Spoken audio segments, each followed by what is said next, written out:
Chapter 45-26.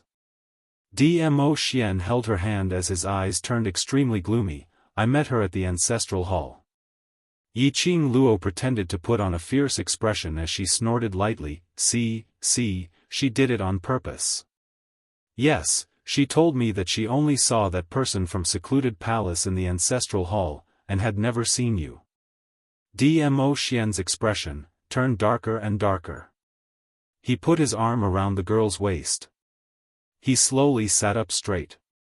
Yiqing Luo wrapped her arms around his neck. Do you believe me or her? I believe you.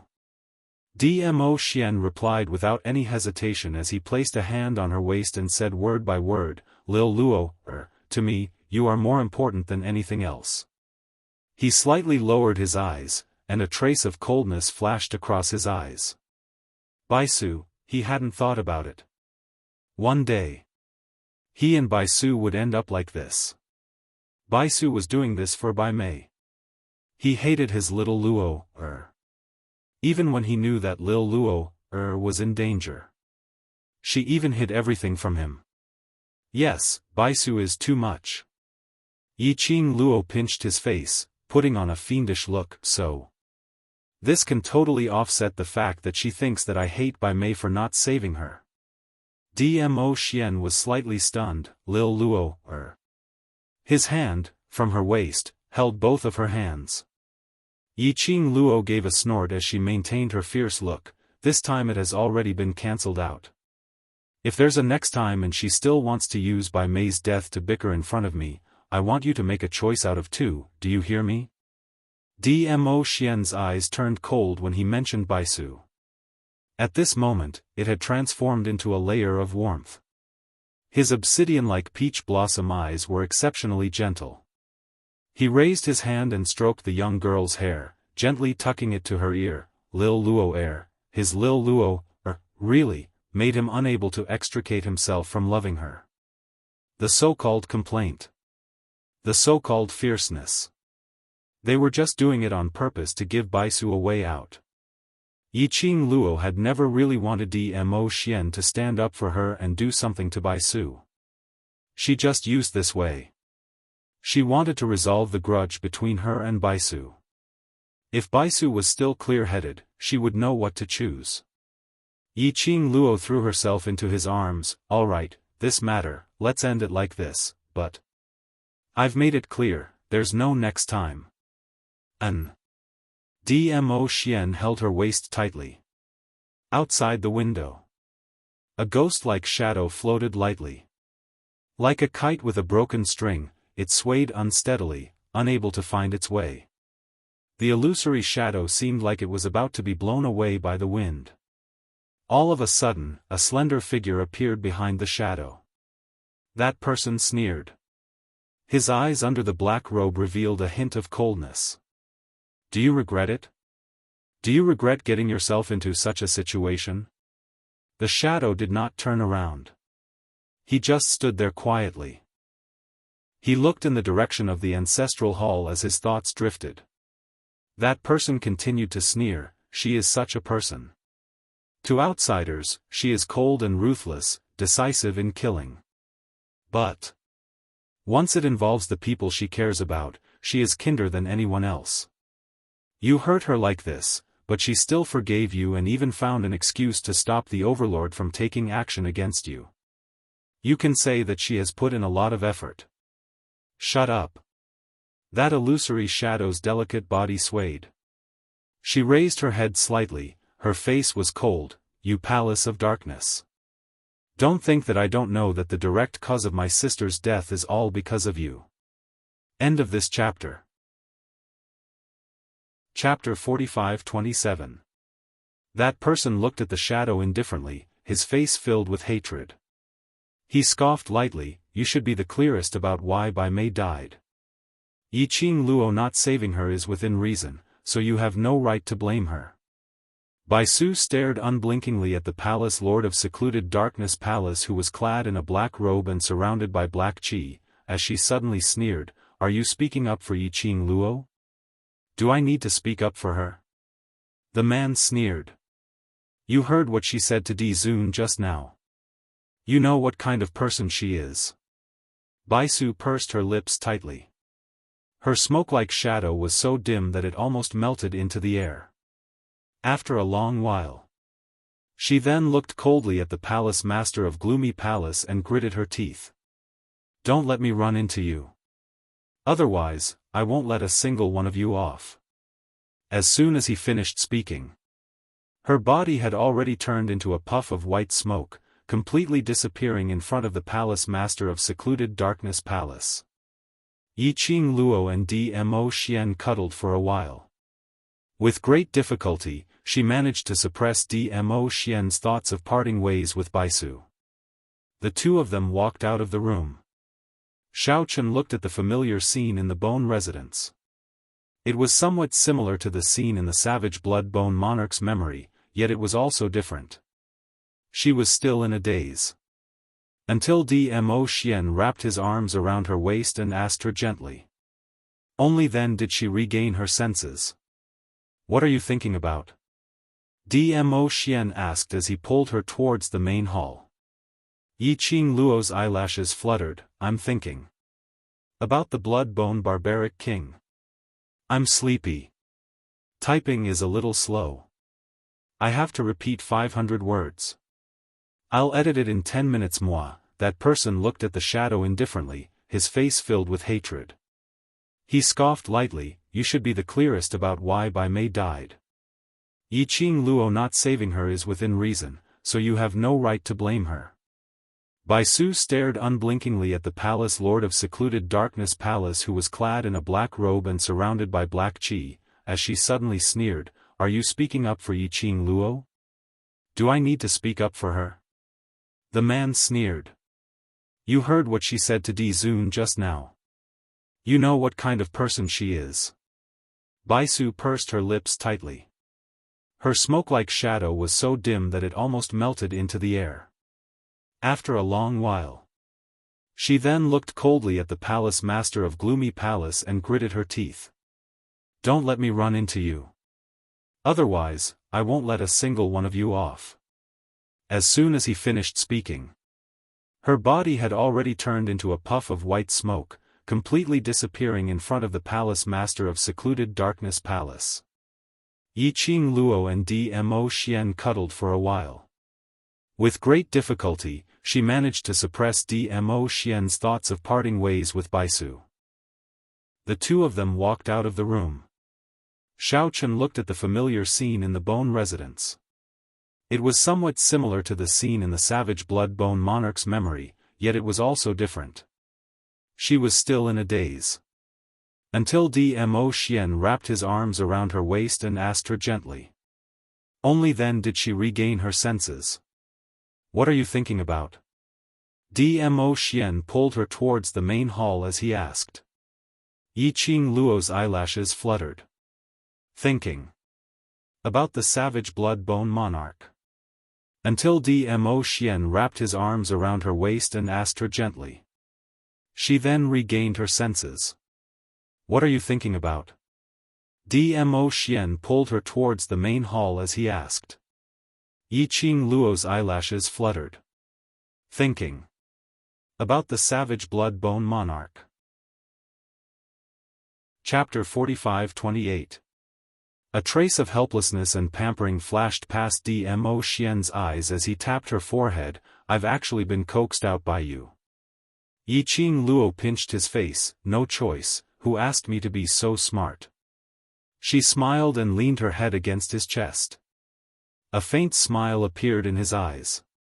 Her Xian, it was really cute. She knew.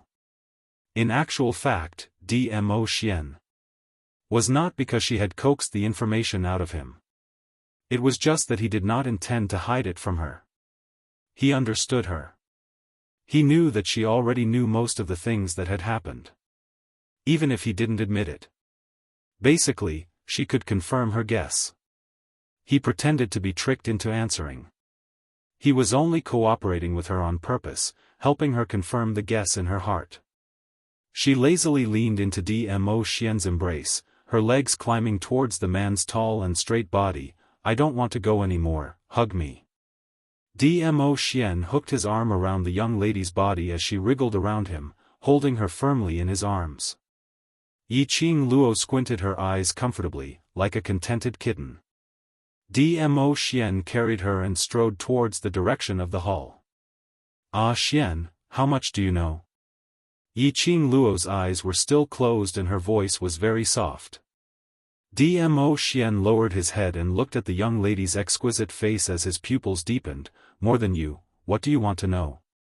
What I can be sure of now is that I am the child that the Divine Emperor gave birth to back then. That baby back then was me.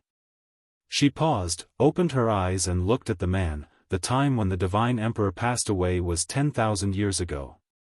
When I entered the barbaric Blood-Bone King's memories, it was also 10,000 years ago. At that time, there was no Three Springs sect, and there were no so-called four major sections. Then, why would I appear in the Three Springs sect 10,000 years later? It didn't make sense at all. After she inherited this body, it had also fused with all the memories. She knew it clearly. He had grown up in the Three Springs sect. She couldn't understand the problem of time. In particular, the events of the past were obviously very complicated. It was only through the memories of the barbaric Blood-Bone King. She still couldn't figure out the real reason behind it. I don't know the answer to your question. Dmo Xian sighed softly. Initially, after confirming your relationship with the Divine Emperor, I had also guessed this reason. I think that since you haven't seen the real reason in the barbaric Blood-Bone King's memory space, it means that the barbaric Blood-Bone King himself doesn't know. Yiqing Luo nodded her head. The Blood-Bone Barbarian King was sealed in the black hole of the Nirvana realm by Feng Gu. It was also the place where the Blood-Bone Barbarian King later built the Ling Long Palace.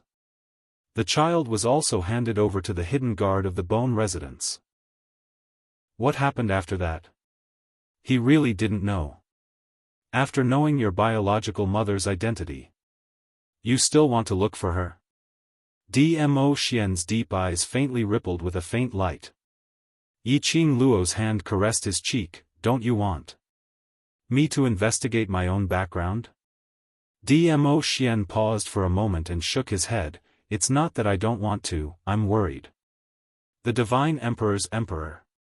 The God Realm's Emperor, such a high and mighty position indeed makes one worry. Yiqing Luo's lips curled into a faint smile, but her words were filled with laziness. She slightly straightened her body in Dmo Xian's arms and used both her hands to hold his face. But, you are also very clear that even if I don't want to investigate, there will always be someone who will find me. Dmo Xian's eyes faintly surfaced a layer of extremely faint danger. Hurry up and read the latest updates. Chapter 45-29. Yiqing Luo's slender jade-like hand gently covered his eyes. Even if you're around, those people who are eyeing me covetously, are still eyeing me covetously. Dmo Xian grasped her wrist. His eyes, which were as deep as obsidian, stared unblinkingly at her face. He said firmly, I won't let those people hurt you. Yiqing Luo's brows curved slightly. I know. She looped her arms around Dmo Xian's neck once again and buried her entire body into the crook of his neck. Xian, regarding my parentage, I will definitely investigate. I must investigate clearly what happened in the past. Saying that, she raised her head again, her eyes sparkling, revealing a confident look. I promise you, in this process, I will do my best, not to let myself get hurt, and not to do anything that will make you worry. Perhaps it was the young lady's gaze, was too sincere. Or perhaps it was the young lady's words, was too firm. Dmo Xian looked at the young lady in front of him, his stern expression, finally, slowly softened. He sighed. The gaze which looked at Yiqing Luo, became increasingly tender and affectionate. Following that, he stretched out his arm to encircle the young lady's petite body, pressing her heavily into his arms. Come on, what you said, these words of yours have no credibility at all. Dmo Xian turned his head, his dark red thin lips, reflected a kiss on the young lady's delicate skin. You're always accompanied by danger, and uncertain factors, to say that you don't cause trouble, it's impossible. The warm breath, the man's gentle magnetic, mellow voice, mellow like fine wine. It made Yiqing Luo's heart, melted by half. I know you've been unwilling to say, because my ability is not enough to know all these, even if I know, it's something that I can't do anything about. The smile on the corners of her lips deepened. Narrow long eyes deeply gazed at Dmo Xian's face. But now. Ah Xian, I am very clear what I'm doing. I know myself, because of this decision, what kind of situation will I face. I want to take a gamble, I want to bet on myself, I can. The young lady sentence after sentence, sonorous and forceful words. One had no choice but to believe in her determination. Dmo Xian's hands suddenly exerted force. The girl's delicate body was lifted up by his hands. He opened his mouth and bit down on the girl's pink lips. I will never refute your decision. As their lips and teeth intertwined, the man's low and hoarse voice came, no matter what you want to do, I will accompany you. The man's rich sandalwood scent invaded her body and mind. The girl's eyes curved into crescents as she smiled. Until the man let go of her. Only then did she say with a smile, I know. It's because I have a strong backing like you that I can move forward fearlessly. You are my greatest motivation. Dmo Xian tightened his grip. His forehead pressed against hers. The tips of their noses were touching. Their breaths were tangled together. As he listened to the girl's gentle words, the lines on his face became increasingly gentle. It's my honor to be able to support you. When the two of them arrived at the hall, it was already half an hour later. In the hall, there was a large circle of people. One by one, they wandered around the hall, poking at each other. Apparently they had waited for a long time. They heard footsteps. Everyone looked over at the same time. They saw the two of them who looked like conjoined twins. Yan Xiaoyi raised her hand and covered her eyes. Let us off, the moment we're conjoined, you're already showing off your affection. Chapter 45-30. Yiqing Luo nestled in Dmo Xian's arms as she lazily tilted her head and looked at Yan Xiaoyi. At this moment, shouldn't you be expressing concern for me? Yan Xiaoyi took a look at Dmo Xian who was walking over slowly. There was not the slightest trace of emotion on the man's cold face. She shrunk her neck and replied softly, I can tell that you're fine just by looking at the overlord. What are you worried about? If Yiqing Luo's body had any discomfort, how could Dmo Xian be as calm as he was now? Dmo Xian carried Yiqing Luo onto a chair and sat beside her. Soon after, Guyun served up a filling meal. Dmo Xian stood by the side and brought it to her lips. Yiqing Luo opened her mouth and ate a mouthful. She squinted her eyes in happiness. Everyone, they really shouldn't have chosen to meet Yiqing Luo on the day she woke up. This day obviously belonged to the venerable sovereign alone. Yiqing Luo ate a few mouthfuls and her stomach was no longer empty. Her body had also warmed up, and that was when she thought of them with great benevolence. Oh right. How have you been these few days? Did the people from the outside forces or the Palace of Darkness do anything? The few of them rolled their eyes. But he still answered Yiqing Luo's question. In the past few days, there had been a lot of activity outside. However, this commotion was not because they had attacked the Gu residents. It was because of the Wind Cloud list. The Wind Cloud list had been held. Most of the factions that were watching the Gu residents shifted their attention to the honor roll. Only a small portion of people remained to guard the Gu residents. And this movement, it was because of the Palace of Darkness. The Wind Fame list this time round could be said to be extremely dangerous. Most people were seriously trying to use the Excellence list to climb to the top. A small number of people had already joined the Ren family's camp.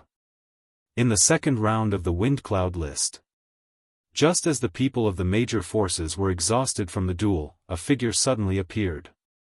The people of the Ren clan in the arena took advantage of the break to attack the forces around them. By the time the other forces reacted, at least 100 elite profound practitioners had died. Instantly, it caused countless backlash. All the major forces joined forces to demand an explanation from the Ren family. The horses of the Ren family descended from the sky. They started killing right away. Then, the wind cloud list had become a slaughterhouse. Only those who submitted to the Ren family could survive. After such a big thing happened, everyone knew that there was a venerable emperor overseeing the Bone Mansion. Naturally, not many people continued to stare. After listening to their conversation, Yiqing Luo raised her brows in astonishment. Ren Jianying is so impatient? They're fighting in the second round. Maybe he's worried about you. Gu Zishi began to analyze the situation. Ren Jianying could have easily obtained the inheritance rights of the Ren family from second young master Ren's hands. Moreover, she could have done so in a dignified manner that no one could find any fault with her. However, because second young master Ren chose you as his backing and Ren Jianying was afraid of you, she didn't dare to make a move against him. So, that's true, after all she's a lady, and if she wants to inherit the Ren family legitimately, even if it's coercion and bribery, there would still be people who are not convinced. Yiqing Luo lazily took another mouthful of the thing that Dmo Xian had sent to her lips. After swallowing, he continued, then, according to the current situation, Ren Jianying has already controlled most of the forces in the Heaven Realm? Yes. Tong Ziqing fished out a piece of map from her bosom and threw it to Yiqing Luo. This is the distribution of forces that the group leader had secretly observed the current situation in the Heaven Realm. You can take a look. Chapter 45-31. Yiqing Luo took the map.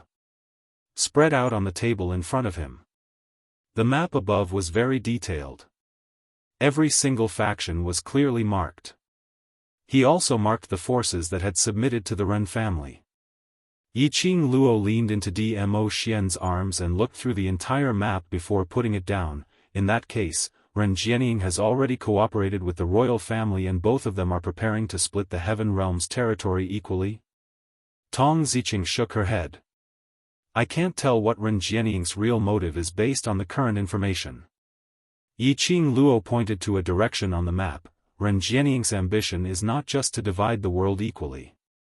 What she wants should be the control of the entire Heaven Realm. She is planning to wait for the Heaven Realm to completely stabilize, and then counterattack the imperial family? Hearing this, Gu Zishi's expression was somewhat complicated. Yiqing Luo nodded her head. On one hand, she's working with the royal family, on the other hand, she's working with the Palace of Gloomy Darkness, so naturally she wouldn't easily give up half of the country to the royal family. She paused and said, the royal family has the same idea as Ren Jianying. On the surface, they maintained a cooperative relationship. Behind the scenes, they were contending against each other. He was waiting. Let's see who takes the wrong step first. Once he took the wrong path, it would be a complete loss. Gu Zishi pursed her lips and looked at Huangfu Sheng worriedly. The Heaven Realm is now divided into two factions. What will happen to the four great families?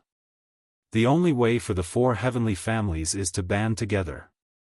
Yiqing Luo took a look at Huangfu Sheng and then looked at Xiao Jin. They will form a group and then split the world with the other two families. But looking at the relationship between the four great heavenly realms, I'm afraid it will be hard to form a group. After all, the four heavenly families had always been in a state of smiling on the surface but cursing in their hearts. Let them stick together. Therefore, they needed a leader. All the aristocratic families felt that the leader should be one of them. Therefore, it was impossible for them to live in peace. After Yiqing Luo finished her words, she looked at Xiao Jin and Huangfu Sheng. Slightly changed expressions and her lips curled as she continued, but based on Huangfu family's current situation, there's a high possibility that they will choose to rely on the Ren family or the royal family. She paused. As for old man Huangfu, if he's willing, he can first hide in the Gu residence. On the surface, Huangfu Sheng and Xiao Jin didn't seem to care about the Huangfu clan. However, deep in their hearts, they didn't want the Huangfu clan to be destroyed just like that. What they hated the most was the current clan head of the Huangfu clan and his people. Not the Huangfu clan. Yiqing Luo folded the map once again and immediately stood up. She walked towards Tong Ziqing and returned the map to her. No matter what happens to the Huangfu family in the future, as long as your Huangfu bloodline still exists, it's not impossible to rebuild the Huangfu family. Huangfu Sheng and Xiao Jin's pupils instantly constricted. Their faces were filled with complicated emotions. After the Ren family stabilizes the current situation, the next one will be our Gu mansion. So, let's make the best use of our time and rest well. Yiqing Luo returned to Dmo Xian's side and stretched out her hand. I suddenly recalled that there's an extremely important matter waiting for me to settle. Dmo Xian held her hand and stood up. His hands naturally circled around her slender waist. They were still a little confused. Yiqing Luo had already pulled Dmo Xian out of the main hall. Looking at Yiqing Luo's figure completely disappearing before their eyes. Gu Zishi sighed as she half-squatted in front of Huangfu Sheng and held his hands. What Luo said is right. As long as you and Xiao Jin are around, rebuilding the Huangfu family is not a problem. Update complete. Mwax. End of this chapter. Chapter 45-32. Huangfu Sheng raised his head in a daze, his eyes staring deeply at Gu Zishi. In his eyes, there was hesitation and helplessness. He was also unable to sort out his thoughts at this moment. He held Gu Zishi's hand and held it tightly. It was as if only by holding her could he feel her by his side. Gu Zishi slowly approached him. Soon after, she stood up and hugged his head. Pressing it into her embrace, she gently soothed his emotions. Towards Huangfu Sheng. She, who grew up with him, was naturally clear about it. She was very clear about Huangfu Sheng's thoughts at this moment. All she could do was to stay by Huangfu Sheng's side and give him warmth. On the other side, Yan Xiaoyi used her elbow to nudge Xiao Jin. Did you hear that? As long as you are with that kid, it's possible to rebuild the Huangfu family. If the Huangfu family is destroyed, then so be it. Isn't it better to take this opportunity to reshuffle the cards? Xiao Jin raised his hand and held Yan Xiaoyi's arm. With a little force, he pulled her into his embrace. That ordinary and mediocre face made it shine even brighter, like colored glass, deep and seductive. Yan Xiaoyi stretched out her hand and pinched his face fiercely. The touch of her skin was extremely real. Don't think that you can use your face to divert my attention. The more you act like this, the more it means that you care about the Huangfu family. Yan Xiaoyi said. Xiao Jin hooked his arm around the woman's neck and bent down to bite her lips. That pair of glazed black eyes shone with an even more enchanting luster, glistening brightly. I have left the Huangfu family since I was young. What happens to the Huangfu family is not important to me. He replied in a low voice, without much emotion. Yan Xiaoyi laughed coldly. I know better than anyone what you are thinking in your heart. She pinched Xiao Jin's face harshly. Only when a red mark appeared on Xiao Jin's face did she let go. Her fingertips lightly touched the red mark on Xiao Jin's face, and she curled her lips with a cold smile. This face of yours is really realistic. Xiao Jin's large palm covered Yan Xiaoyi's hand, completely enveloping her small hand in his palm. He pulled her into his arms and hugged her tightly. He didn't want the person in his arms to see his current expression. Yan Xiaoyi buried herself in his embrace and wrapped her arms around his waist. She softened her tone. You know very well that the Huangfu clan has lost its purpose of existence and has become a capital to show off. Didn't Qing Luo say it already? As long as old Master Huangfu is willing, he can stay in the Gu residence, and after the matter has ended, we will reform the Huangfu family, a new Huangfu family that belongs to us. Xiao Jin did not speak again. But his hands were wrapped around Yan Xiaoyi's. He exerted more strength and pressed her tightly in his arms. After Yiqing Luo pulled Dmo Xian out of the main hall, she rushed towards another courtyard. Dmo Xian pulled her, "Are you going to look for Ren Jianming? I promised him that I would help him save someone." Yiqing Luo slapped her forehead. "It was in order to save that person that I went to the Gu Residence's warehouse and discovered the secret in the ancestral hall." She had been unconscious for a few days in the barbaric Blood-Bone King's memory space. Ren Jianming would probably go crazy from anxiety, right? Dmo Xian replied, "On the second day after you went missing, he left." Yiqing Luo. Left? He dragged a crippled body and left the Gu residence? Did he want to be captured back by Ren Jianming, to present his head to her? Or did he want Gong Xiaozhu to capture him back to be the prince consort? End of this chapter. Chapter 45-33. As though he had seen through Yiqing Luo's thoughts. Dmo Xian's slender fingers poked her head. "I know, I will definitely do what I promised others." Yiqing Luo's eyes lit up. She grabbed his big palm with both hands. A pair of long and narrow eyes blinked. His face was filled with obvious joy. "You helped him?" Looking at the expression on the young lady's face, Dmo Xian raised his brows. He did not speak. He touched his thin lips with his hand. The way his fingers caressed his thin lips. He was so handsome that people couldn't close their legs. Yiqing Luo decisively hooked her arms around the man's neck and pressed her pink lips against his, planting a kiss on his lips.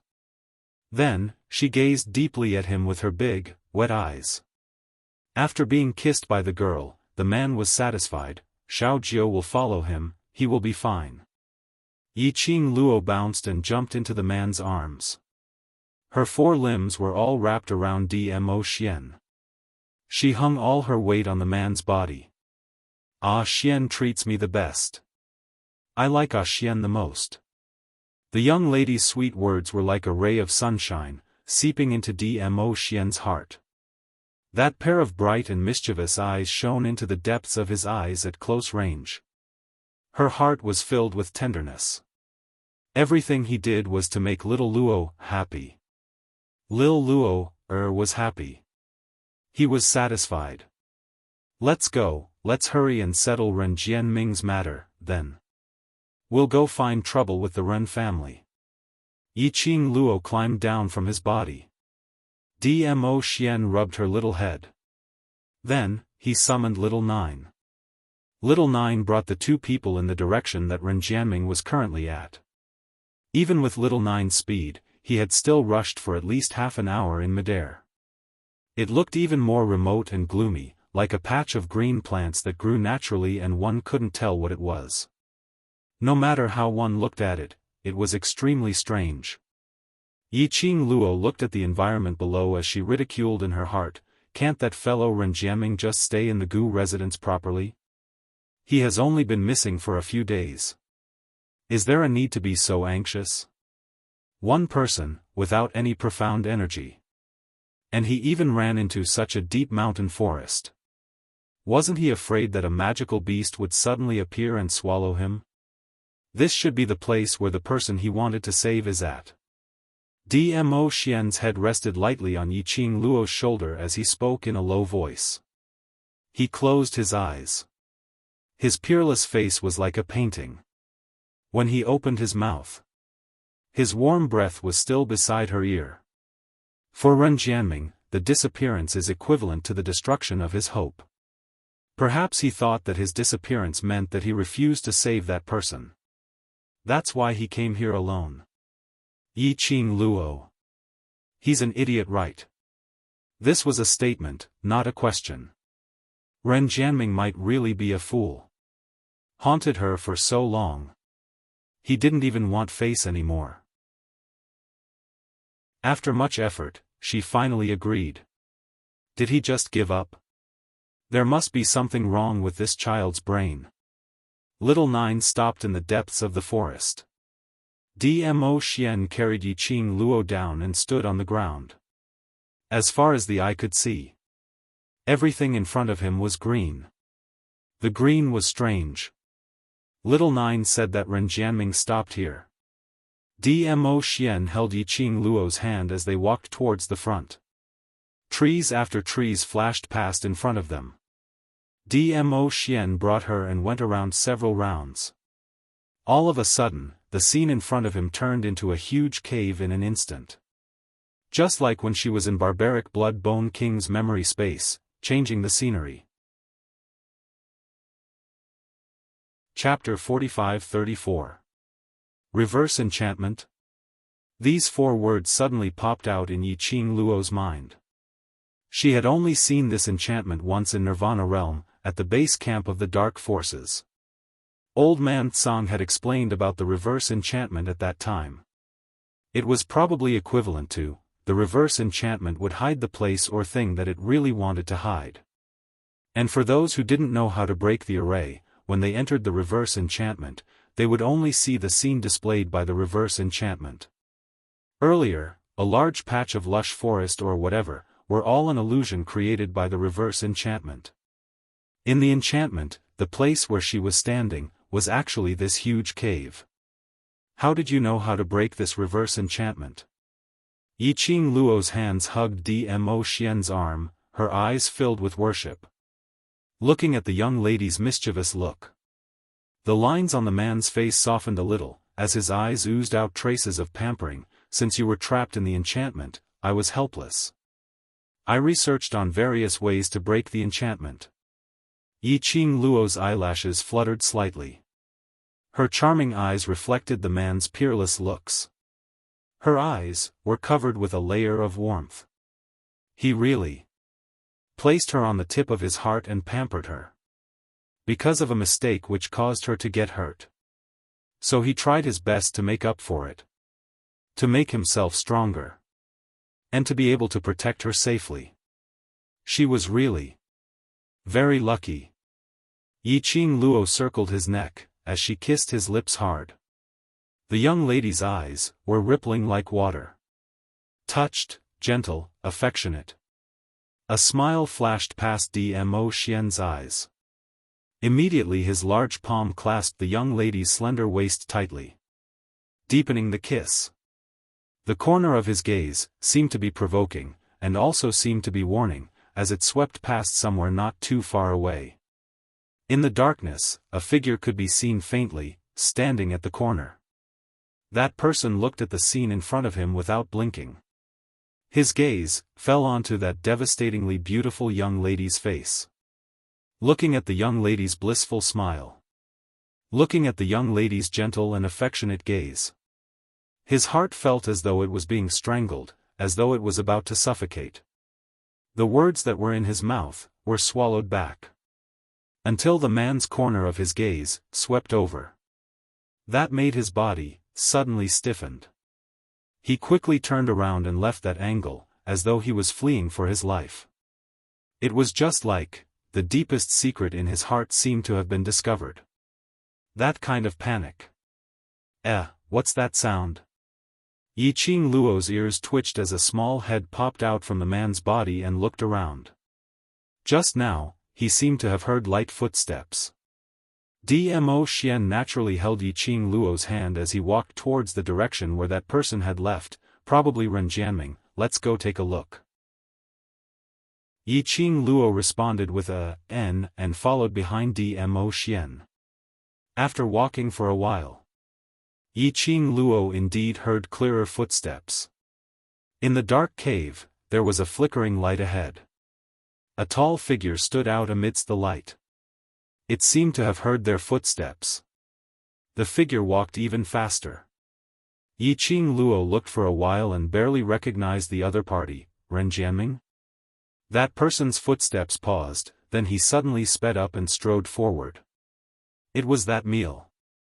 Yiqing Luo was almost certain that the person in front was Ren Jianming. That child. Was it because she wasn't punctual and threw a tantrum? Yiqing Luo turned her head to look at Dmo Xian as she said, "I'll go catch that devilish brat. What's the meaning of running away the moment he sees me?" Saying that, she rolled up her sleeves and chased after that person. Hurry up and read the latest updates. Chapter 45-35. Before Dmo Xian could even open his mouth, the girl had already rushed over. He shook his head helplessly and dotingly. Naughty brat, he was a child. He didn't know how he was able to say the words, naughty brat, so calmly. The person in front was running a little slowly. Yiqing Luo merely took a few steps and had already caught up to that person. She grabbed the man's shoulder and turned him around. Under the dim light, Ren Jianming's expression was ugly, mixed with complicated emotions. The expression in his eyes when he looked at her was also very complicated. After meeting Yiqing Luo's gaze, Ren Jianming turned his head away. "Why are you running?"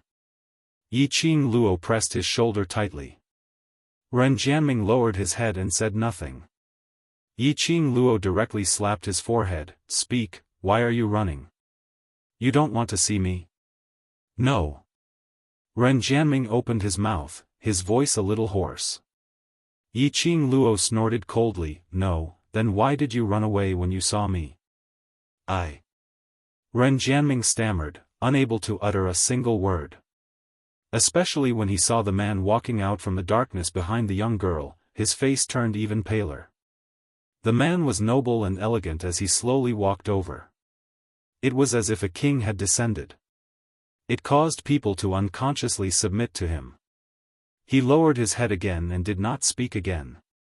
Yiqing Luo followed Ren Jianming's gaze and looked behind. After seeing that it was Dmo Xian, then, he turned his head and looked at Ren Jianming. "Didn't you just agree to help? Did you have to run away when you saw me?" Her gaze went past Ren Jianming and swept behind him, where the light came from. "At that time, I didn't set a time with him, so I didn't know about that person's situation. Don't tell me that I'm late by just a few days, but I'm already too late." "No, no." Ren Jianming immediately said, "I don't blame, you didn't blame me for running away so quickly when you saw me?" Yiqing Luo pushed him away and walked towards the light. "Is the person you want to save inside?" Ren Jianming leaned to the side. His gaze landed on Dmo Xian again. His pupils constricted. Then, she looked away in a panic. He speedily caught up with Yiqing Luo's footsteps as his heart trembled in fear. He saw the intimate scene between Yiqing Luo and Dmo Xian. His heart would ache. Actually, he had discovered his feelings towards Yiqing Luo a long time ago. It was just very clear. He was unable to stand by Yiqing Luo's side. The person standing beside her should be someone even more powerful. Therefore, he had been suppressing his feelings. However, the look in Di Zun's eyes just now had obviously seen through all his thoughts. The overlord knew about his feelings for Yiqing Luo. Ren Jianming tried hard to calm himself down, putting himself in the position of needing Yiqing Luo's help to save someone. He knew it was impossible for him to compete with Venerable Sovereign. He had never thought of standing by Yiqing Luo's side. Yiqing Luo continued forward. He walked closer to the light. Then, he saw a luminous pearl flickering in and out of existence. After the luminous pearl, it was an ice bed that looked like an ice sculpture. No, it wasn't Wanru. It was because the bed was made of ice. It was also emitting a thin white cold current. On top of that ice bed, an old man with a white beard laid there with his eyes closed, not moving at all. Not knowing why, she felt that the old man's figure was a little familiar. Yiqing Luo frowned slightly as she walked towards the ice bed. That person's face on the ice bed was clearly reflected in her eyes. Her pupils suddenly expanded. A disbelieving expression flashed past her eyes. Chapter 45-36. The person on the ice bed had a white beard and white hair. He was dressed in a white robe. Even if Yiqing Luo closed her eyes, she would still be able to recognize that face. Old Man Tsang. The person lying on the ice bed was Old Man Tsang. Dmo Xian also walked up, and when he saw the person on the ice bed, he was slightly stunned. He looked at the girl beside him, who was obviously stunned. He stretched out his arms and pulled her into his embrace. "You didn't see wrongly, it's him." Dmo Xian's lips curled up slightly as he replied gently. Yiqing Luo suddenly regained her senses as she hurriedly walked towards the ice bed and squatted down beside it. Ren Jianming walked over from behind, looking at Yiqing Luo's expression. And Dmo Xian, who was standing by the side. Sensing that something was amiss, he asked, "Do you know him?" Yiqing Luo wanted to stretch out her hand and touch the old man's hand. But he paused midway. Her breathing was a little erratic. She slowly raised her head and pursed her lips as she looked at Ren Jianming. "Why is he lying here? Was the person on the ice bed Old Man Tsang's body?" The person Ren Jianming asked her to save was Old Man Tsang. Ren Jianming looked deeply at the old man on the ice bed.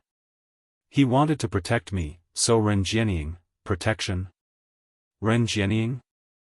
Yiqing Luo's expression changed slightly. He subconsciously raised his head and looked at Dmo Xian. Something was not right. If this person was Old Man Tsang, then the timing didn't match at all. 10,000 years ago, Old Man Tsang had fallen into a deep slumber within the Azure Dew bracelet, becoming its guardian spirit. Ren Jianying was the person who had just appeared. How could he be lying here because of Ren Jianying? But, if this person wasn't Old Man Tsang, then how could it be explained that he had the exact same face as Old Man Tsang? Dmo Xian's large palm landed on the young lady's head as he gently rubbed it and said, "This isn't a difficult matter. Don't forget that when the barbaric Blood King was suppressed in the Nirvana realm, he was still in the Heaven realm, mobilizing his own forces." His gaze faintly swept over Old Man Tsang, who was lying on the ice bed. Perhaps this is Old Man Tsang's avatar.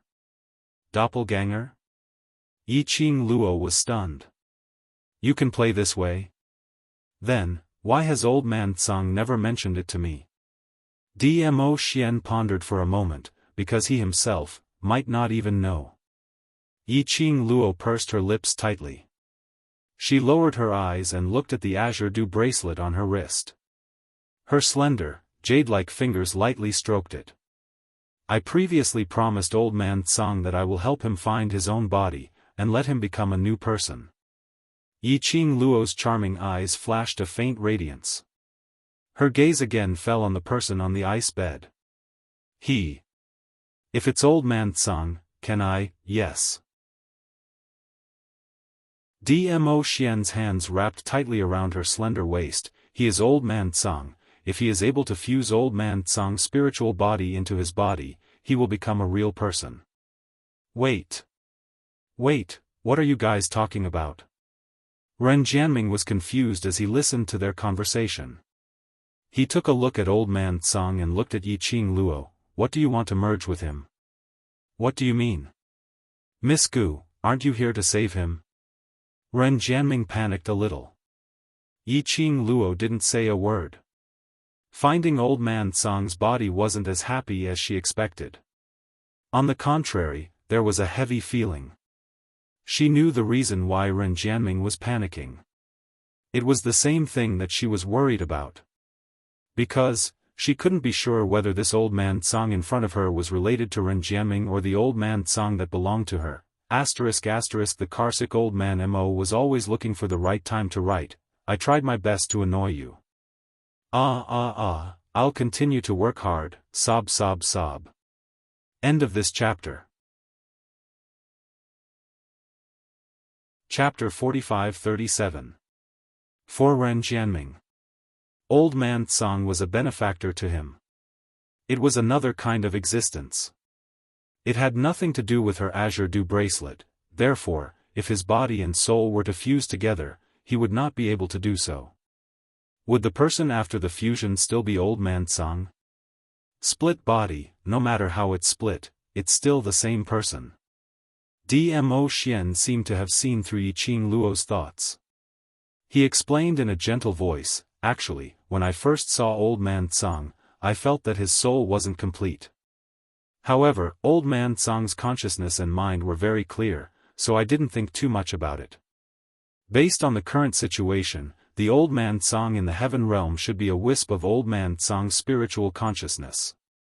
The majority of Old Man Tsang's soul is condensed within the Azure Dew Bracelet. Perhaps because of the Azure Dew Bracelet, it helped Old Man Tsang consolidate his own consciousness, allowing him to retain a healthy self-awareness even after losing a wisp of spiritual consciousness. When Yiqing Luo heard Dmo Xian's words, her eyes sunk slightly. Dmo Xian's words were actually very simple. Whether it was Old Man Tsang in the Azure Dew Bracelet or him on the ice bed, they were all Old Man Tsang.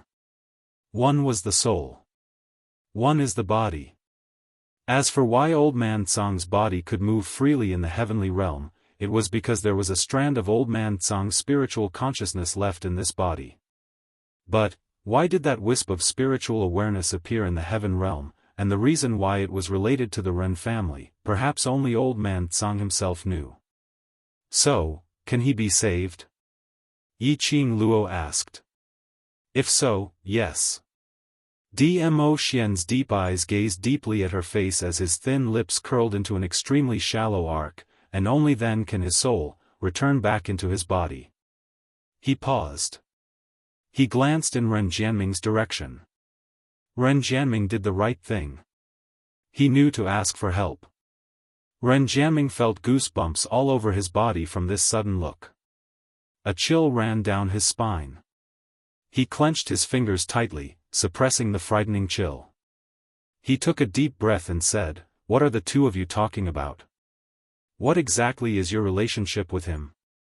Yiqing Luo looked at Ren Jianming. What did Ren Jianming do to him? Yiqing Luo's tone was slightly awe-inspiring.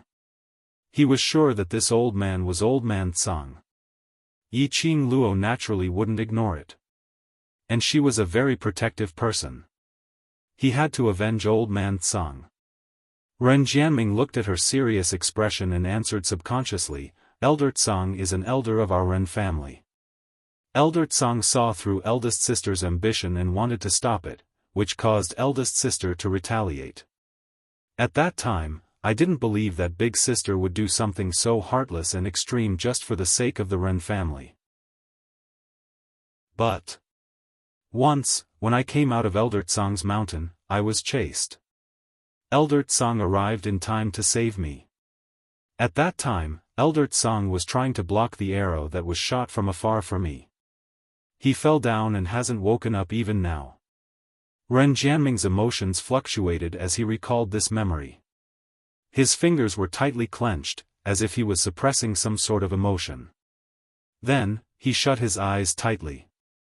That arrow belongs to the Ren family. At that time, I didn't understand. Now I understand. Everything at that time was Big Sister's plan. She was afraid of Elder Tsang's ability, afraid that Elder Tsang's status would affect her to control the Ren family. So she intentionally tried to kill me in Elder Tsang's territory. Chapter 45-38. Ren Jianming gritted his teeth. His eyes were dark and hazy. He knows that as an elder of the Ren family, Elder Tsang will definitely not stand idly by. She used me to lure Elder Tsang out, and then used me to make Elder Tsang lie here, unable to wake up. So, right from the start, Ren Jianming's target was Elder Tsang. Or rather, even if he didn't scheme against Elder Tsang, he could also take the opportunity to create trouble for Ren Jianming.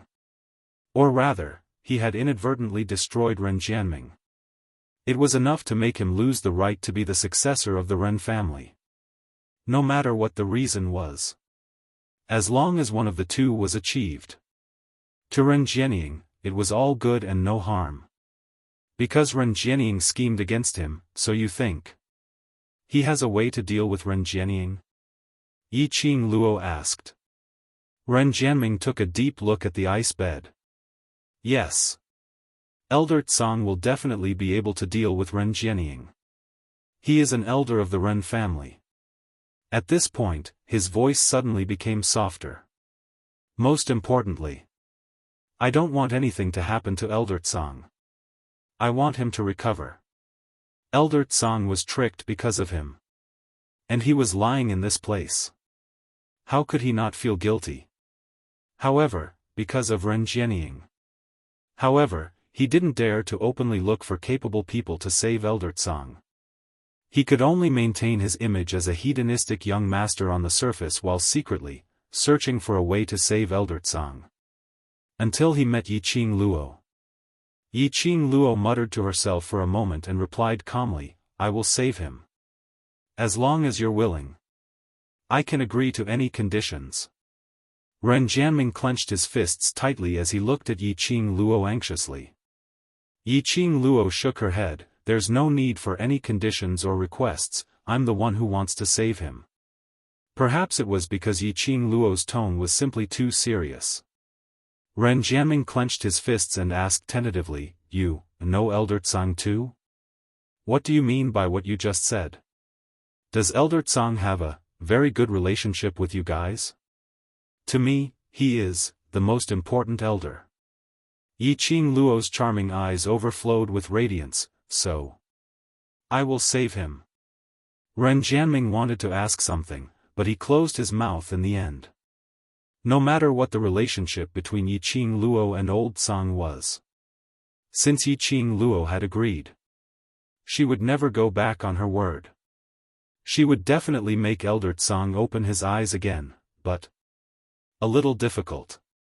Yi Qing Luo slowly squatted down beside the ice bed. She held the hand gently. It was bone-chilling. It was extremely hard.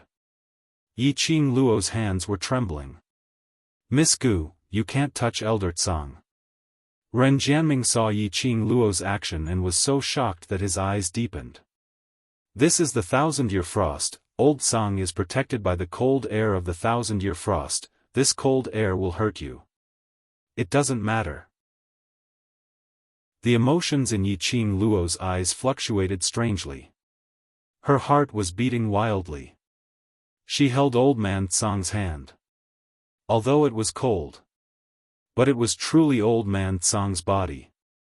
Ren Jianming saw that Dmo Xian had no intention to stop him, so he didn't say anything more. If the cold air really hurt Yi Qing Luo, Dmo Xian would probably be the first one to stop Yi Qing Luo from touching the ice. He placed all of his thoughts on Elder Tsang. Miss Gu, you said it's a little difficult, what do you mean? His situation is not as simple as you think. Yi Qing Luo let go of his hand, the reason why he fainted is not only because of Ren Jianying's schemes. Chapter 45-39. I can only do my best to help him. This is my promise to him. I promised him, she would help him find a body that belonged to him and turn him into a true human.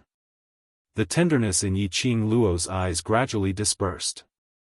Instead, there was determination in her eyes. Regarding Old Man Tsang's situation, Yi Qing Luo didn't really understand. Through Dmo Xian's explanation, she roughly understood. As long as he fused Old Man Tsang's spiritual body with his body, the memories between the two would also merge. Yi Qing Luo remembered that Old Man Tsang had mentioned it before. He wanted to turn Old Man Tsang back into a true human. He needed to collect all 5 pieces of the Azure Water Divine Artifact. Currently, she only had the Azure Water Ring, the Azure Water Silk Chain, and the Azure Water Pendant. He was still missing the Azure Crystal Pendant and the Azure Water Light Chain. As of now, she was still unable to sense the existence of the other 2 divine artifacts in her hands. Yi Qing Luo looked at the person on the ice bed and said word by word, I will definitely remember that Zhang Shui 5-piece set and will definitely find a way to let you stand in front of me in a human form. The azure dew bracelet suddenly scorched her hand. It seemed to be old man Tsang's reply. Yiqing Luo's lips curled into a smile as her fingertips covered the azure dew bracelet. Just as he was about to ask old man Tsang's spiritual sense if he still had any memories of his body, the man behind her suddenly grabbed her slender waist. His expression became slightly serious. Something has happened in the Gu residence. Yiqing Luo immediately raised her head. What happened? Before I left, I set up an enchantment outside the Bone residence. Dmo Xian held her still icy cold hand. There's a fluctuation in the enchantment. Someone has left the enchantment. Leave? Yiqing Luo's heart thumped. At the critical moment of the heaven realm. If he left the Gu residence so easily, he would be captured and skinned at any moment. There were clues to the Divine Phoenix Profound Heart Jade and the Divine Emperor's Tomb. These 2 points attracted the attention of the various forces. On top of that, Ren Jianying had led the Ren family to take advantage of the situation during the leaderboard. Ren Jianying planned to control the entire heaven realm in a short period of time. Furthermore, Ren Jianming was in the Gu residence. If the people in the Gu residence left the Gu residence, they would definitely be killed. The walls had been gnawed until nothing was left. Let's go. Let's return to the Gu residence first. Thinking of these consequences, Yiqing Luo's expression turned extremely ugly. Ren Jianming, I'll have to trouble you to take care of old man Tsang. Me too. Ren Jianming was just about to speak. But he was interrupted by Yiqing Luo. This place is a very good hiding place. You stay here and guard old man Tsang. Without waiting for Ren Jianming to speak, she took the lead and headed back in the direction they came from. When Yiqing Luo arrived at the Gu residence, the Gu residence was already in a mess. Gu Yun stood at the entrance of the Gu residence and opened her arms. All of you, calm down. Sir Di Zun has specially ordered this servant not to let you leave the Gu residence. There must be a reason for Sir Di Zun. Yan Xiao Yi and Gu Zishi were blocked at the door. Their expressions were ugly and dark. One of their hands was on Gu Yun's arm, wanting to push her away. Beside him stood Tong Ziqing and Long Yunzhan, whose expressions were also not very good. He looked around. However, Gue Wu and the others were nowhere to be seen. Chapter 45-40. Yan Xiao Yi and Gu Zishi, who were struggling to rush out of the Gu residence's main door, stopped. Since the other party used such a method, then they must have set up an inescapable net, waiting for you to walk right into it.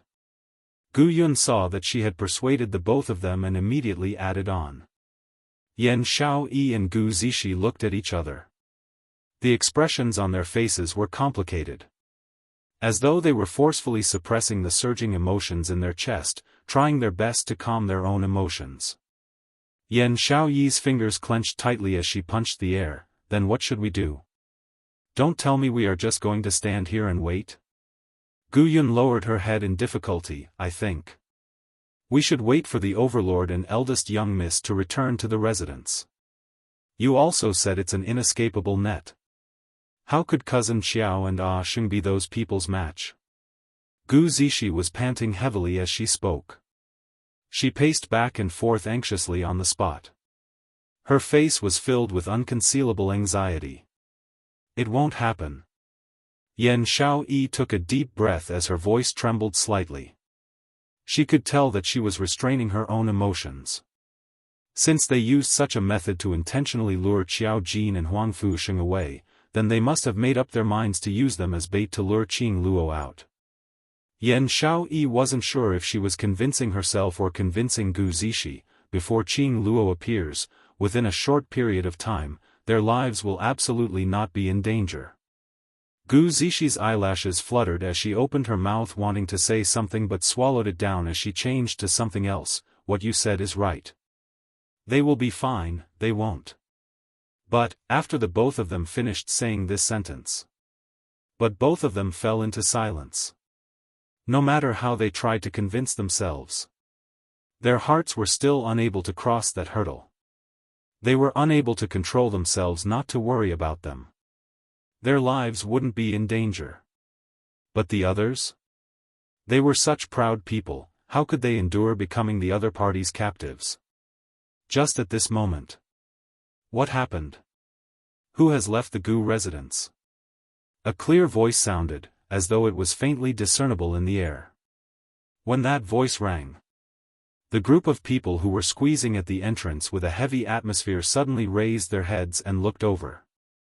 A huge-tailed fox descended from the sky. Immediately after, a tall and upright Dmo Xian leapt down from the tailed fox's back. He leaned forward and hugged the other person on the fox's back. The girl's flowing red dress was like a flowing fire, pouring down in torrents. When he saw that person, everyone's eyes suddenly lit up. Qing Luo. Yan Xiaoyi seemed as though she had grabbed onto a life-saving straw as she dashed forward towards Yi Qing Luo, Jin Zihe. He has left the Gu residence. Her words were concise and comprehensive, as she swiftly told Yi Qing Luo about the matter. It was probably, when the Ren family was unreasonable and tyrannical, many families and forces chose to submit to him. Among them was the Huangfu family. Huangfu family's target had always been Yi Qing Luo. As a result, the Huangfu clan came to the Gu residence under the orders of the Huangfu clan. He didn't know what method the Huangfu clan had used. He had actually tricked those two cousins out of the Gu residence. When Xiao Jin and Huangfu Sheng were in the Bone residence, the people from the outside world couldn't do anything to them. But, they left the Gu residence. How would the Huangfu clan's people possibly let them off? The more she recalled, Yan Xiaoyi's anxiety grew even more. Dear, this chapter has ended, I wish you a happy reading. Big smiley face. Chapter 45-41. She held Yi Qing Luo's hand as her palms were filled with cold sweat. Qing Luo, Huangfu family. Must be setting a trap for us. Jin Zi will be fine, he will be fine, right? I know. Yi Qing Luo squinted her eyes slightly as her long and narrow pupils reflected a piercingly cold glint. Huangfu family's motive is probably not just to lure me into their trap. That Ren Jianying. It's time to meet her. It had always been her who schemed against others. How could others scheme against her? As well as the brothers whom she cared about. Since the other party was trying all ways and means to lure her out, then she would grant them their wish. Yi Qing Luo's lips curled into a smile. Swinging, swinging, swinging into a cold smile. Yan Xiaoyi wanted to persuade her. But when her gaze landed on Dmo Xian, she swallowed her words back. Right. The Overlord was here. The Overlord would protect Yi Qing Luo well. Huangfu family.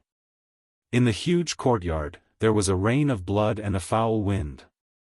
Sand and pebbles flew as trees were uprooted, turning into a pile of ruins. And in that flying pebbles hurricane, faintly, a few figures could be seen. Xiao Jin and Huangfu Sheng stood in the middle of the ruins. Their long robes fluttered along with the hurricane. Endless profound waves were released from both of them. It surged like the rolling waves of the ocean. A murderous aura filled the entire space. And the surroundings of the courtyard were surrounded by hundreds of guards. There were also dozens of secret guards hidden in the dark, surrounding them tightly. In front of the two of them, an insolent mocking voice came, "You two, your words are pretty. You said you weren't interested in the Huangfu family, but the minute you heard that Huangfu family was re-electing for the position of the family head, you immediately rushed back. Your ambition has been exposed." The smoke dispersed, revealing Huangfu Dongyu's face. On both sides of him stood the third brother Huangfu Qi Fei and the dying Huangfu Fengyan. It was the brother and sister trio again. Xiao Jin's ordinary face had an extremely solemn expression. After hearing Huangfu Dongyu's words, a sliver of disdain surfaced in his eyes. He couldn't even be bothered with Huangfu Dongyu. We're not here to run for the position of patriarch. Huangfu Sheng clenched his fists, unable to maintain his composure. I want to find grandfather. What right does a bastard have to call me grandfather? Huangfu Fengyan revealed a sinister expression, a shameless mother giving birth to a shameless son. Is he even fit to appear in the Huangfu clan? Living under the same roof and breathing the same sky with you, I even feel disgusted by the air. The three Huangfu siblings couldn't understand this at all. Why did Grandpa have to be so biased towards a young child? Any one of them would be hundreds of times stronger than that bastard. But grandfather would never be able to see them. However, not anymore. The Huangfu clan now belonged to them. They could arrange it however they wanted. He could change the rules however he wanted. Swish, a sharp and cold gaze ruthlessly stared at Huangfu Fengyan. Huangfu Sheng's eyes were filled with murderous intent. His tightly clenched fingers made cracking sounds. Xiao Jin's hand pressed on Huangfu Sheng's arm. Don't be angry. She deliberately provoked your anger so that you would take the initiative to make a move. His expression was calm, and his ordinary face exuded a sense of nobility and majesty. When he looked at Huangfu Fengyan, he easily suppressed all of Huangfu Fengyan's voice. Chapter 45-42. Xiao Jin clearly did not do anything. But his aura had an aura that could suppress everything. Huangfu Sheng's muscles were all tensed up, and there was an irrepressible anger in his emotions. But, after looking down at the hand on his arm, he still suppressed his anger. Huangfu Fengyan knew what his bottom line was. She was also very clear about what words could provoke his most direct anger. Huangfu Fengyan mentioned his mother at this time. It was obviously intentional. If he really made a move, she would fall into the opponent's trap. Huangfu Fengyan was frightened by Huangfu Sheng's gaze. Her face instantly turned pale. But, she forced herself to show a provocative expression.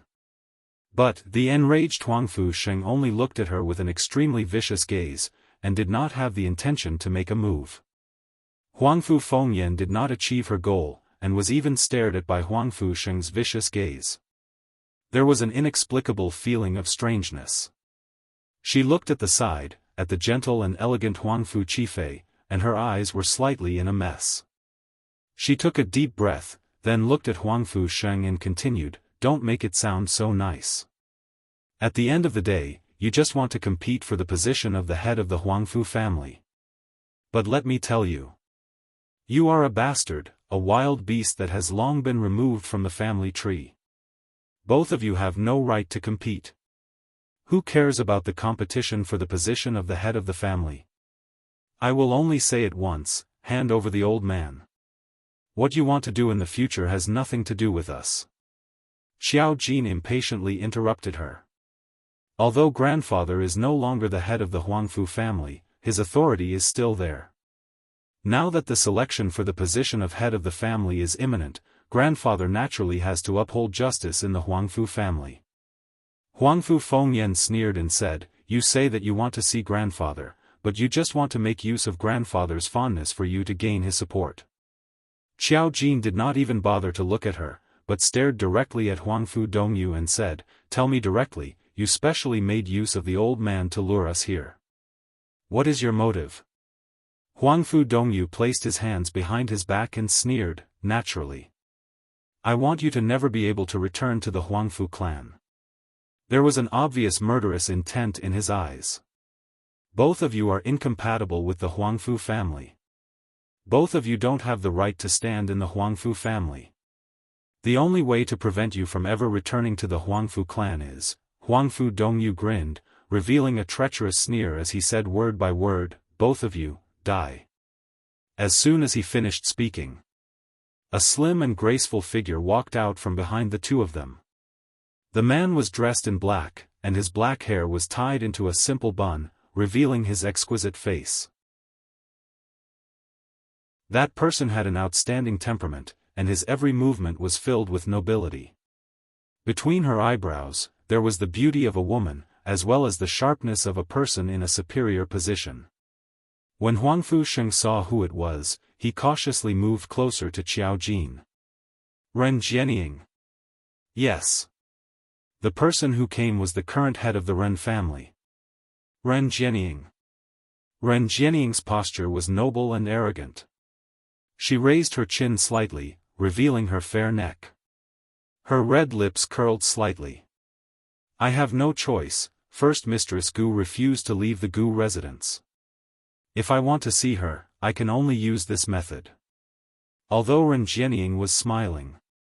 But under that smile, there was a huge turbulence. End of this chapter. Chapter 45-43. She raised her finger. She didn't waste any words. She directly made her move.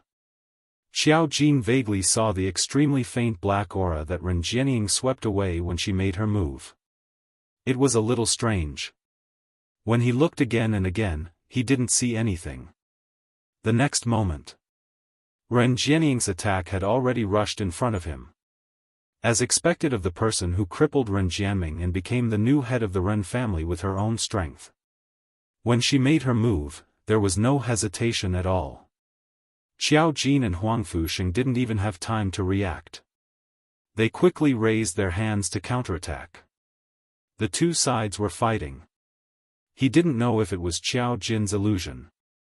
Every time Ren Jianying made her move, Qiao Jin could vaguely see a wisp of extremely faint black yin qi lingering around Ren Jianying. Bang! There was a loud explosion. A figure was sent flying by the mysterious wave and fell heavily to the ground. Then, there was the sound of weapons colliding. Huang Fusheng. Qiao Jin wanted to catch Huang Fusheng who was flying out. But he didn't have time to move. Ren Jianying had already attacked from the other side. As soon as she got close, Qiao Jin could almost clearly see the black aura seeping out of Ren Jianying's eyes. That kind of black aura made one's heart palpitate with fear. His heart skipped a beat. The expression on his face also changed slightly. Oh no! This black aura, it was the evil aura of the Dark Palace. Ren Jianying. Ren family, Dark Palace, no wonder, Ren Jianying could so smoothly seize the position of the head of the Ren family, and also so smoothly split the world with the imperial family in the heaven realm. With the help of the Dark Palace, it probably wouldn't take long. The imperial family would have to lower their heads to Ren Jianying. This Ren Jianying really couldn't be underestimated. Ah! Huang Fusheng suddenly let out a miserable scream. Qiao Jin's gaze immediately looked over. He saw that Huang Fusheng's face was pale, his hands forcefully blocking in front of his chest. An obvious black aura suddenly penetrated his body. Blood gushed out in an instant. Qiao Jin lifted his foot, wanting to rush over. However, the woman's soft laughter rang in their ears. I'm really sorry. You too, be obedient and you won't have to suffer so much. This voice was very close. Qiao Jin suddenly raised his head. He met Ren Jianying's sharp and beautiful eyes. She curled her lips at him and smiled sweetly. However, there was a bloodthirsty sneer in his eyes. Qiao Jin quickly retreated. She was actually this powerful? To actually be able to use the mysterious Yin energy of Dark Ghost Palace properly. His movements were a step too slow. The power that erupted from Ren Jianying shook the surrounding air. Suddenly, he felt as if something was squeezing his chest. The next moment, blood flowed out from Qiao Jin's mouth. His body also staggered a little. Don't worry, I'll be gentle. Besides, I don't want your lives. Ren Jianying was still smiling faintly. What I want is just to use the two of you to trick Miss Gu to come over. Stop struggling. None of you will be able to escape. The smile at the corner of Ren Jianying's mouth grew wider.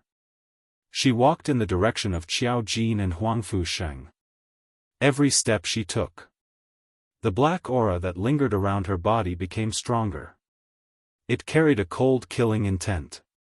At this moment, a cold and melodious voice rang out leisurely, "I didn't expect that I would have such a big face for Miss Ren to spend so much effort to trick me." Chapter 45-44. That voice seemed to carry a smile. But it was filled with extreme chilliness. Every word and sentence could directly strike into one's heart. "I'm also very curious, is it all of us who can't escape, or eldest Miss Ren? Can't escape?" The low laughter turned colder and colder. "Why not, let's give it a try." When Ren Jianying heard this voice, her expression instantly changed. But very quickly, a smile surfaced on her face. She stopped in her tracks, as she looked towards the direction of the voice. She saw the horizon, from far to near, a huge nine-tailed fox, descending from the sky. A fiery figure leapt down from the back of the nine-tailed fox. Devastatingly beautiful, like a dream or fantasy. Eldest Miss Gu. On seeing the person, Ren Jianying's expression changed several times. She restrained the majestic profound waves, as she smiled at Yiqing Luo. "It's really difficult to meet you." Yiqing Luo slowly walked towards her. Her footsteps were neither fast nor slow. The expression on her face was calm and indifferent, without much fluctuation of emotions. "Eldest Miss Ren has put in so much effort, just to meet me. It shows that eldest Miss Ren absolutely has true love for me." Yiqing Luo replied with a smile. Her long and narrow eyes rose, but there wasn't any warmth in her eyes. She stopped in front of Ren Jianying. The two of them exchanged glances. Both of them were grinning. In the dark, the undercurrent was surging. "If I don't come, wouldn't I disappoint eldest Miss Ren?" Yiqing Luo said. Ren Jianying laughed lightly. "Actually, we have the same goal, why not make a deal?" Yiqing Luo raised her brows. "Oh. Ren Jianying, I want Ren Jianming, and you want old Master Huangfu. How about we exchange people?" Patriarch Ren. Huangfu Fengyan's expression changed, as she cried out involuntarily, "Grandfather cannot be handed over to them." Originally, she thought that this was a sentence that touched the heaven and earth. But immediately following that, the second half of Huangfu Fengyan's sentence came out from her mouth. "Huangfu family is still waiting for grandfather's words. If we let grandfather call for them now, there's a possibility that grandfather will find the next successor from those two bastards." After all, there was Huangfu Jin. In the current Huangfu family, the only one who had golden pupils and was recognized by the ancestor as the successor. Whether it was the old man or the elders of the Huangfu family, they would probably choose to support Huangfu Jin because of his appearance. Most people with absolute power and strength would only be loyal to their family. That's your family's business. It has nothing to do with me. Ren Jianying glanced at him indifferently, her eyes filled with disdain and mockery. Huangfu Fengyan was both angry and annoyed. She clenched her fists and said, "Didn't you say that you wanted to cooperate with the Huangfu clan? You can't just care about your own interests and ignore us." Fengyan. Huangfu Qifei's elegant brows furrowed as he reached out to grab Huangfu Fengyan's arm, signaling her to shut up. Ren Jianying swept her gaze in the direction of the Huangfu clan. His expression was extremely arrogant. Cooperation has always been driven by interests. Why can't I just care about my own interests? Ren Jianying rolled her eyes at her, as if mocking her 5 fingers and stupidity. Following that, his attention returned back to Yiqing Luo. "What do you think of this suggestion of mine?" "I feel that there's no need." Yiqing Luo smiled as she opened her mouth. His footsteps were getting closer and closer to Ren Jianying, until he stood in front of Ren Jianying. End of this chapter. Chapter 45-45. Yiqing Luo leaned forward slightly as she got closer to Ren Jianying. She leaned close to Ren Jianying's ear. She laughed softly. This distance was extremely close. So close that Yiqing Luo could clearly feel that when she got closer, Ren Jianying's body had turned stiff. Even his breathing had become a lot more hurried and messy. Yiqing Luo's slender brows rose slightly as her pink lips curled into a smile which didn't look like a smile. Eldest young Miss Ren seems very anxious. Her words had just ended. Ren Jianying hurriedly took a step back. Her breathing and emotions were obviously even more messed up. Yiqing Luo took another step closer as she maintained the distance between her and Ren Jianying as she suppressed her voice. Ren Jianying is the person I want to protect now. If I give him to you just because you say so, wouldn't I lose my face? The young lady's tone and voice was obviously joking. Ren Jianying was just about to open her mouth. Suddenly, she felt a chill on her neck. A ray of light flashed past her eyes. Ren Jianying lowered her eyes and saw a flame feather fan pressed against her neck. The handle of the fan had a dagger's length sharp blade as it stuck close to her skin. Ren Jianying's body turned even more stiff as even her voice had a slight change. What do you want to do? To catch the bandits, first catch the ringleader. Yiqing Luo smiled sweetly as her voice was clear and melodious, totally not looking like she was using a dagger to press against someone's neck. Ren Jianying's fingers clenched tightly as she suppressed the panic in her heart to keep herself calm. It had been a long time. A long time since she had lost her composure like this. She shouldn't be like this. No matter what happened, she would absolutely be able to deal with it calmly. Ren Jianying shut her eyes tightly as her voice had already calmed down. Eldest young Miss Gu, even if you capture me, it's actually not of much use. You've seen it for yourself, the three Huangfu siblings have deep enmity towards me. Even if it's what I say, they won't listen to it. The meaning behind her words. Even if they captured her, the three Huangfu siblings would also take action. Oh. Yiqing Luo casually replied with an "oh" word and innocently blinked her eyes. I don't intend to capture you to negotiate terms with them. She paused for a moment, and the corners of her mouth curled up into an extremely shallow arc. He was extremely evil. Her tone and expression seemed to be mocking the Huangfu clan. She didn't put them in her eyes at all. That kind of ostentatious confidence made Ren Jianying feel uneasy. As expected. In the next instant, the girl moved even closer. Even the sharp blade on her neck was pressed a little closer to the skin on her neck. Call the person behind you over, let's have a face-to-face chat for a while. Yiqing Luo raised her brows at her. Ren Jianying's expression froze. What do you mean? I don't understand what you're talking about. There are no outsiders here, so there's no need to pretend.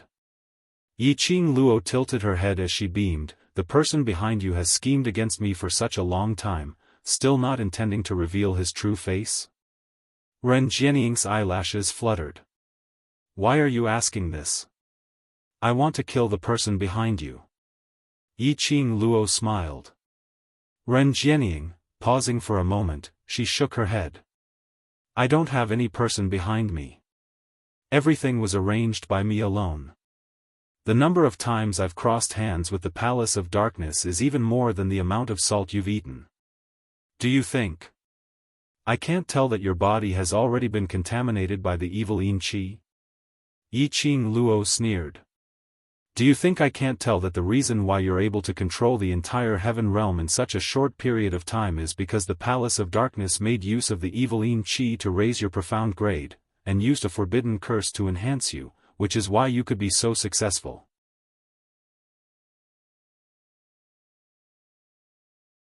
Chapter 45-46. Yiqing Luo's slender fingers lightly tapped on the sharp blade. Looking at the blood flowing out from the lady's neck, her lips curled. Eldest young Miss Ren, aren't you afraid that after you've lost your value, secluded darkness palace will directly swallow up everything that you've worked so hard for? Ren Jianying's pupils constricted. Eldest young Miss Gu also knows how to sow discord? Whether it's to sow discord or not, you know very well in your heart. Yiqing Luo shrugged. Anyway, the person who loses everything by then, isn't me. Ren Jianying remained silent for a moment as her expression turned ugly. What do you mean? Yiqing Luo's long and narrow eyes curved, as her lips curled into a teasing arc. She slowly leaned closer to Ren Jianying. Her voice seemed to be bewitching, as it was suppressed to an extremely low tone. After all, secluded darkness palace's existence has already exceeded the boundary of your prediction, isn't it? Ren Jianying's body suddenly stiffened, as her eyes widened, staring at Yiqing Luo in disbelief. Her eyes revealed astonishment and astonishment. Between her eyes, there were some unnecessary emotions, as the undercurrents were surging. You. Her lips trembled slightly, as she wanted to open her mouth, but didn't know how to ask. In her eyes, there was an obvious hesitation. There's still a lot of things that I know. Yiqing Luo smiled as she patted her shoulder. If I didn't guess wrongly, I should also exceed the boundary of your prediction, that category. Plus, Ren Jianming chose me. So, you panicked, targeting the Gu resident several times, scheming against me. Trying to get rid of this unknown factor, right? Following Yiqing Luo's words, each and every word was spat out from her mouth. Ren Jianying's face was deathly pale. That was the panic after her thoughts were exposed. That was the panic after a secret which had been hidden for many years was discovered. Yiqing Luo had been paying attention to her expression. She was almost certain that right from the start, her guess was right. She laughed lightly, as her gaze was cold and piercing. Unfortunately, this unknown factor. You can't get rid of it. Ren Jianying suddenly raised her hand, as she pressed on Yiqing Luo's wrist which was holding the glower flame fan. She used a lot of strength. Yiqing Luo smiled as she stared into her eyes and said word by word, in your past life, you failed because of your cowardice, and in this life, you will repeat the same mistake because of your ambition. You. How did you? Ren Jianying pursed her lips tightly. Even her eyes were a little scarlet. Indistinctly, a wisp of black mysterious yin qi seeped out. Before Yiqing Luo said it out. She was still hoping for a fluke. Perhaps Yiqing Luo's words which had a hidden meaning was just to trick her. But, now, she knew. Yiqing Luo really knew about her hidden secret. She thought that it was impossible for anyone in the world to know this secret. But Yiqing Luo knew. Her secret had been found out by someone. Miss Gu, if you are smart enough, you should know what to do. The smile on Yiqing Luo's lips deepened. Scram. Tell the person behind you, if he wants something, he can come and get it himself. After hiding for so long, it's time for him to see the light of day, she finished speaking. He moved his wrist slightly. A wave of profound energy rippled.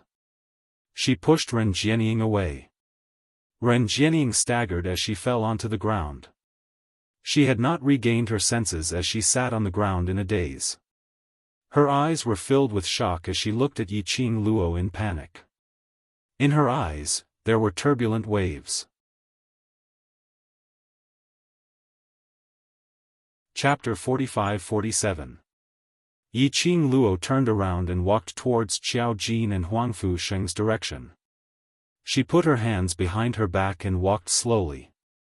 The expression on his face was extremely calm. Let's go. She spoke to the two. Qiao Jin took a look at Ren Jianying who had fallen onto the ground and looked at Yiqing Luo, just like this? What else do you intend to do? Yiqing Luo rolled her eyes at him, kill Ren Jianying? Qiao Jin shrugged his shoulders. You can decide. I don't care. Yiqing Luo walked straight ahead as she said, let Ren Jianying pass the message. An ambitious person like her, over at the secluded palace, will die sooner or later. Yushi Palace wouldn't let anyone with ulterior motives exist. Ren Jianying was obviously not a woman who would submit willingly. Now, the two sides were cooperating happily. That was because both sides could make use of each other. Ren Jianying, keeping him by her side was like keeping a ticking time bomb. The people from the Palace of Darkness would naturally not let Ren Jianying go. There was no need for her to kill Ren Jianying. After all, she was also Ren Jianming's sister. After all, Ren Jianming had taken care of old man Tsang's body for such a long time. Even if he didn't want to give face to the monk, he still had to give face to the Buddha. So, he would give Ren Jianying's life to the Palace of Darkness. Huang Fusheng lowered his eyes in guilt. I'm sorry. I acted on my own and made you come all the way here. I understand. Yiqing Luo waved her hand. Those who are able to cooperate with the Palace of Darkness are jackals of the same tribe. The thing that the Palace of Darkness likes to play with the most is the human heart. The only person who can make you leave the Gu residence despite knowing that the situation is dangerous is old Master Huangfu. In the entire Huangfu clan, these two cousins only cared about Huangfu Zhentian the most. Something that could elicit a reaction from both of them. It could only be Huangfu Zhentian. Huangfu Sheng looked in Xiao Jin's direction and hesitated for a moment before saying, Xiao Jin seems to be, also, because of his mother. Mother? Yiqing Luo looked at Xiao Jin. Yiqing Luo had never asked about the relationship between Xiao Jin and the Huangfu family. She had never heard Xiao Jin mention anything about his mother. The Huangfu family didn't just use old Master Huangfu as a bargaining chip. And even dragged Xiao Jin's mother? Looks like, this matter was a little complicated. Yiqing Luo walked to Xiao Jin's side and placed her hand on Xiao Jin's shoulder. Tell me, what's your plan now? Yiqing Luo's voice wasn't considered soft. Not far away, the three Huangfu brothers had ugly expressions on their faces. They looked at each other, then at Ren Jianying in unison. The reason why they were here was because of the god of war. It was all because, he believed Ren Jianying's words. They were relying on Ren Jianying. But now, Ren Jianying, his face was ashen and pale. His eyes stared unblinkingly at Yiqing Luo. It was as if he had suffered an extremely severe shock. Earlier, Ren Jianying was easily subdued by Yiqing Luo. Even Ren Jianying wasn't Yiqing Luo's opponent. Wouldn't that be? The expressions of the three instantly turned extremely ugly as they swiftly turned their gazes towards Xiao Jin. Yiqing Luo was asking Xiao Jin for his opinion. As long as Xiao Jin didn't pursue the matter, Yiqing Luo would definitely not make a move. But, Xiao Jin. Let them beg for mercy from Xiao Jin. How could they do it? For them. Xiao Jin was a child born from a lowly servant. What rights did he have to become their younger brother? And what rights did he have to become the future successor of the Huangfu family?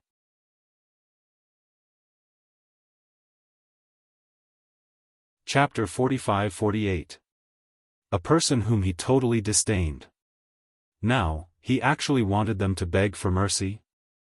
Even if their bodies were icy cold, they could clearly feel the murderous aura raging around them. They were unable to convince themselves to open their mouths.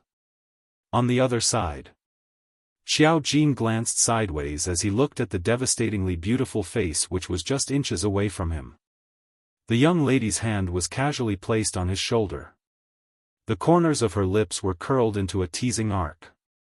Apparently, she had intentionally raised her volume when she asked that question earlier, intentionally stirring up panic in the Huangfu family. Xiao Jin merely shot a glance and took a step back, widening the distance between him and Yiqing Luo. He raised his hand and patted his own shoulder as his deep eyes looked towards the horizon, at that huge nine-tailed fox who was standing in the sky. I still want to live a little longer, just say what you want, don't touch me. At the instance when Yiqing Luo's arm rested on his shoulder, Xiao Jin felt that his back was about to be pierced into a hornet's nest by some kind of emotion. The overlord was still by the side. Did Yiqing Luo want him to die? Yiqing Luo smiled as she waved her hand. At most he would use his eyes to stare at you, but he wouldn't dare to really do anything to you. Xiao Jin expressed that with just this glare, he could already feel death waving at him. All right? The two of them were still chatting as though there was no one else around. This was simply belittling the surrounding group of people into dregs. The three Huangfu siblings' expressions turned uglier by the minute. Finally unable to tolerate it any longer, Huangfu Fengyan's fingers clenched tightly as she stared at Yiqing Luo with a venomous gaze. Huangfu Jin, if you touch us, you should know the consequences. Xiao Jin and Yiqing Luo were talking.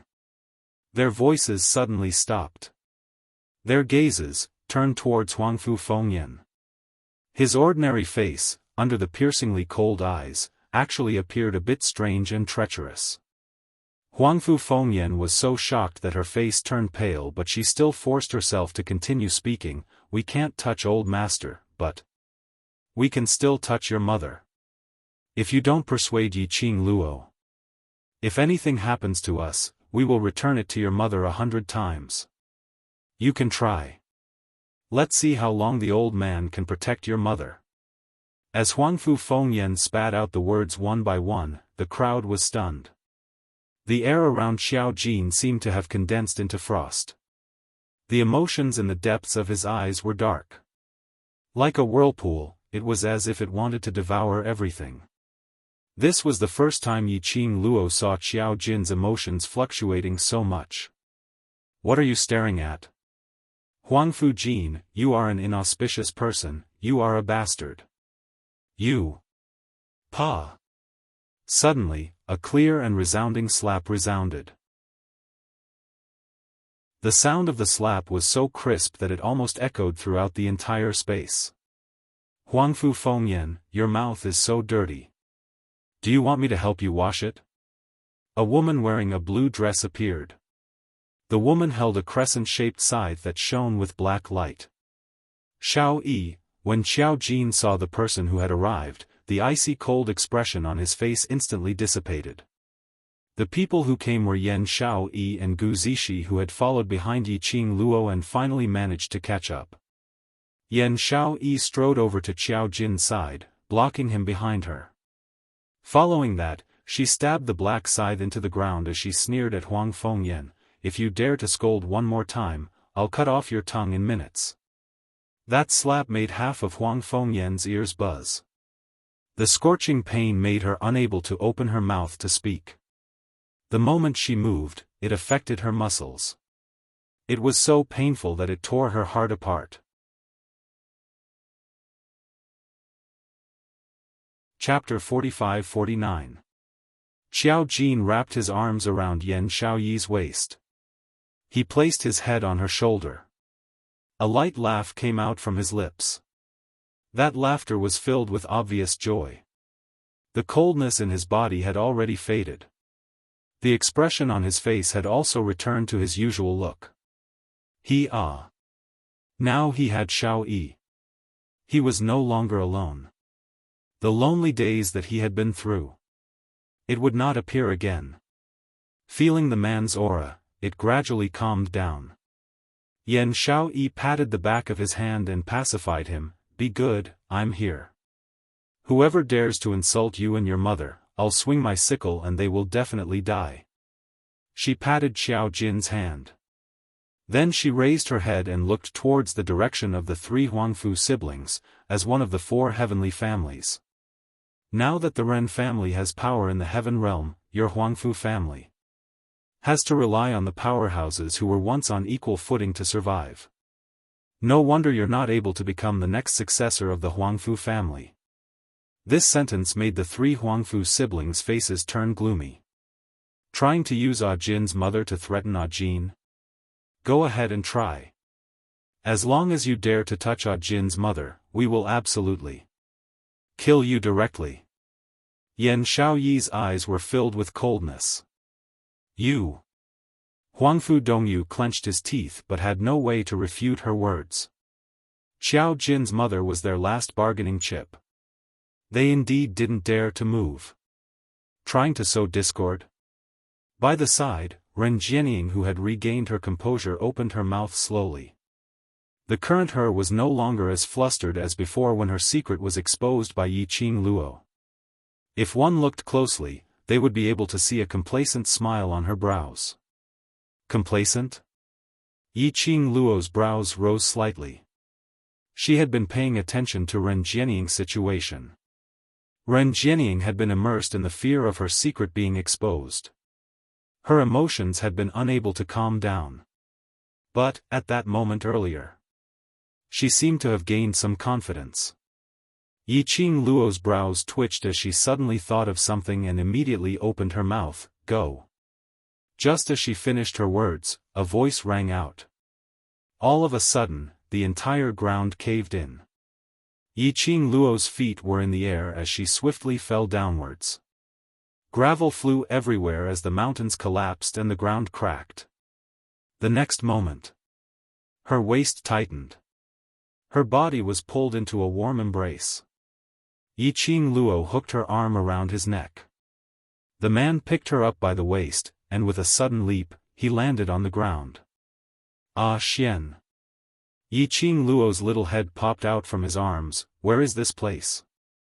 Dmo Xian put her down on the ground, but his other hand was still hugging her waist tightly. Array. Another formation.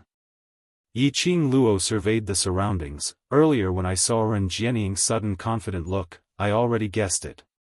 The Palace of Gloomy Darkness had countless forbidden spells and spells. This was especially true for forbidden formations that defied the will of the heavens. Since Ren Jianying was working with the Palace of Gloomy Darkness, then, he used all sorts of methods to trick Huangfu Sheng and Xiao Jin out of the Gu residence. He had already achieved his goal of luring her here. How could he not have prepared a foolproof plan? Moreover, this time, it was definitely not a small fight. Ren Jianying controlled the heavenly realm, which meant that, the heavenly realm was already in the hands of the Dark Palace. The Palace of Gloomy Darkness had revealed her secret to the public. Apparently, they were anxious to get something from her. The mastermind behind the Palace of Gloomy Darkness finally couldn't take it anymore. Now, the place they were in was a stretch of empty space. It was a patch of gray, and they couldn't see the scene in front of them clearly.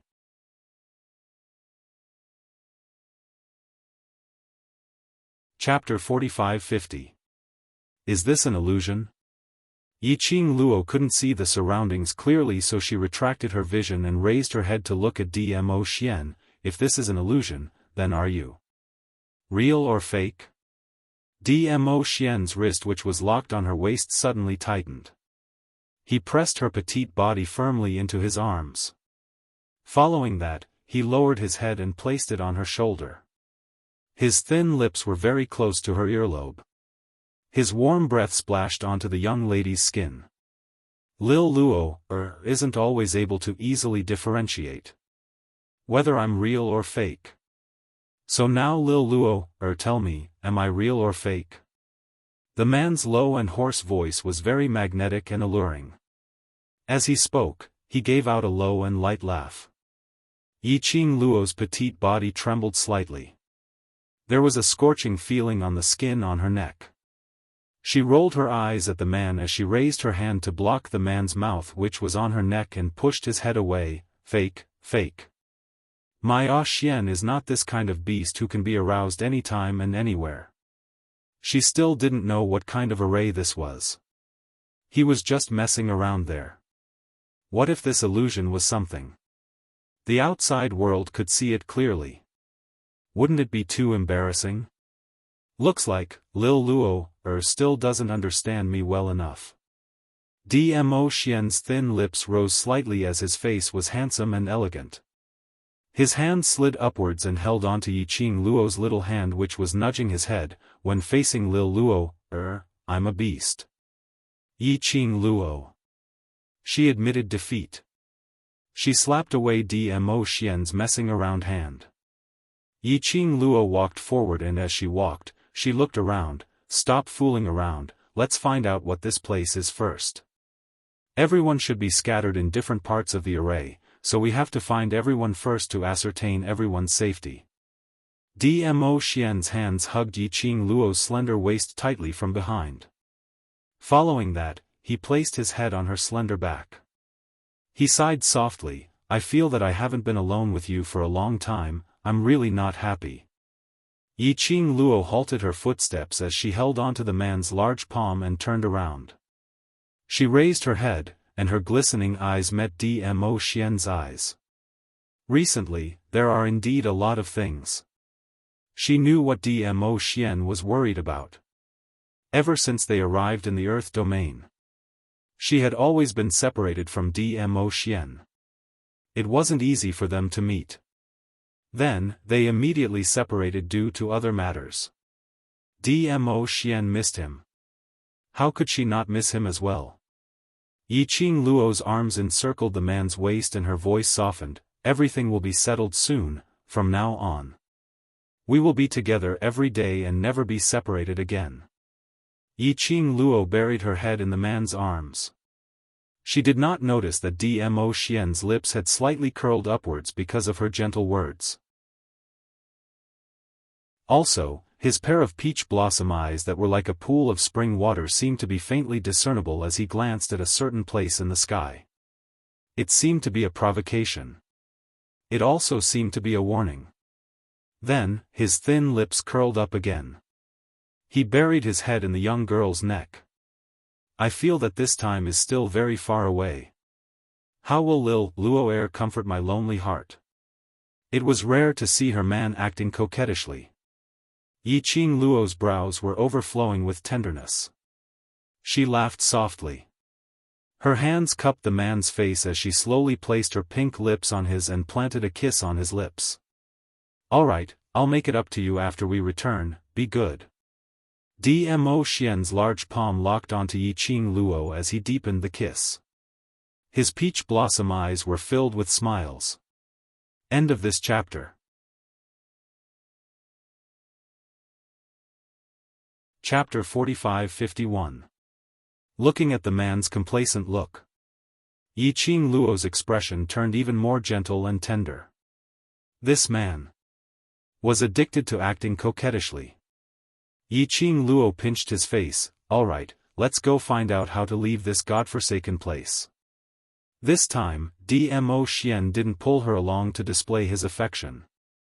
Instead, he held her little hand and followed behind her obediently. What? What's going on? Xiao Yi. Hold on tight.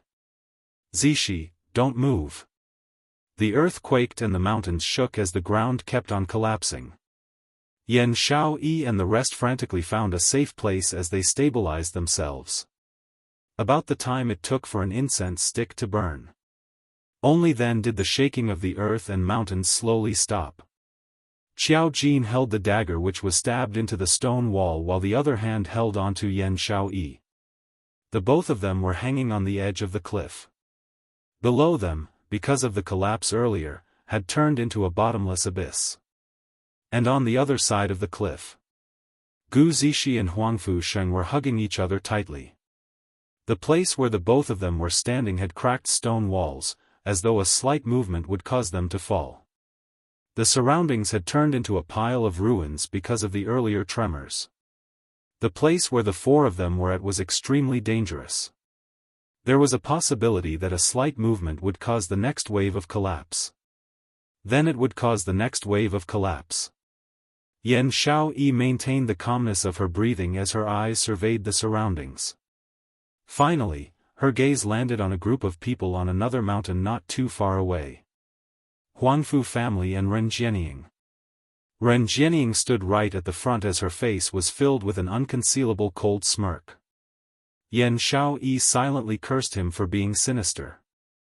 She immediately raised her head and looked at Xiao Jin. "How is it, can you still hold on?" Xiao Jin replied, "No problem, let's go up first." "Emin, hold on tight, I'll do it." Yan Xiaoyi's slender hand moved as the black sickle in her hand suddenly swung upwards. The black sickle blade swept past as a blue light floated. Only to see the black sickle blade piercing into the highest rock wall. The gravel rolled down with a crashing sound. As though it was about to collapse for the second time because of the black sickle blade's collision. The both of their bodies started to fall bit by bit. Crack. There was a slight noise. It seemed like the black scythe blade was stuck somewhere on the rock wall. The moment Xiao Jin's dagger, which was supporting the weight of two people, lost its strength due to the crack in the rock wall. Both of their bodies were entangled by a blue ribbon that the blade of the black scythe had drawn. The other side of the ribbon was wrapped around the black scythe blade. He steadied himself in mid-air. The two of them took a deep breath and followed the ribbon to the edge of the cliff. The sound of rocks tumbling into the abyss sounded as if the cliff was about to collapse again. On the other side, the two of them also helped each other to leave the most dangerous area. However, as he stood on this side of the cliff, he felt a chill run down his spine. The four of them still did not dare to act rashly. The four of them surveyed their surroundings, then looked at the group of people on the opposite hill. His expression changed slightly. "Where are Qing Luo and Overlord? Why don't I see them? Earlier I seemed to have seen the Overlord charging towards Luo." Gu Zishi was searching the surroundings as she said, "It should be the Overlord bringing Luo to some safe place. The Overlord has Little Nine, Qing Luo also has Chi Chi and the rest, so they should be fine."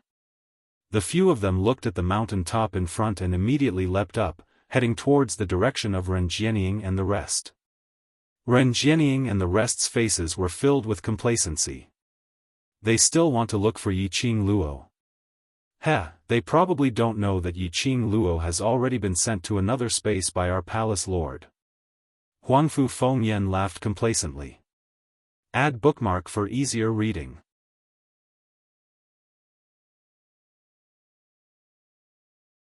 Chapter 45-52.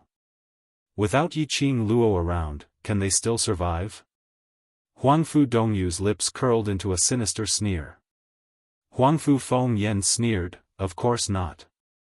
These few trash, in the lower realm like Nirvana realm, they might be experts, but this is heaven realm, they.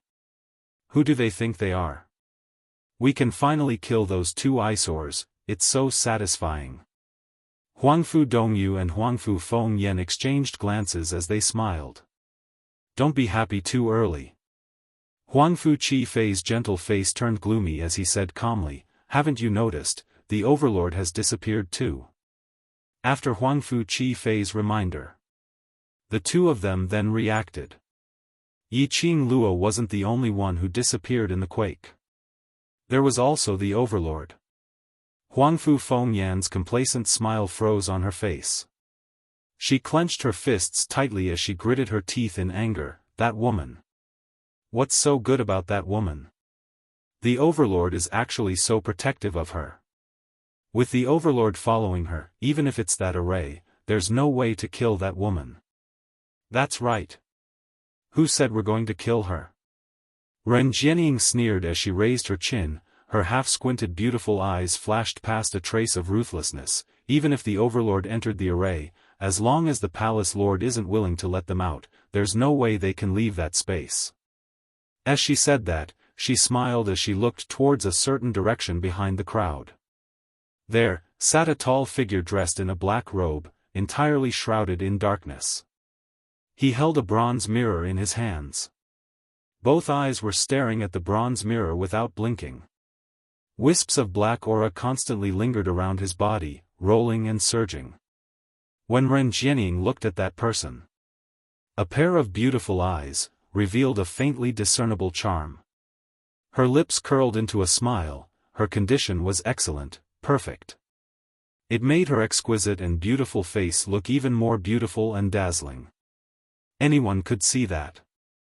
Ren Jianying was interested in him.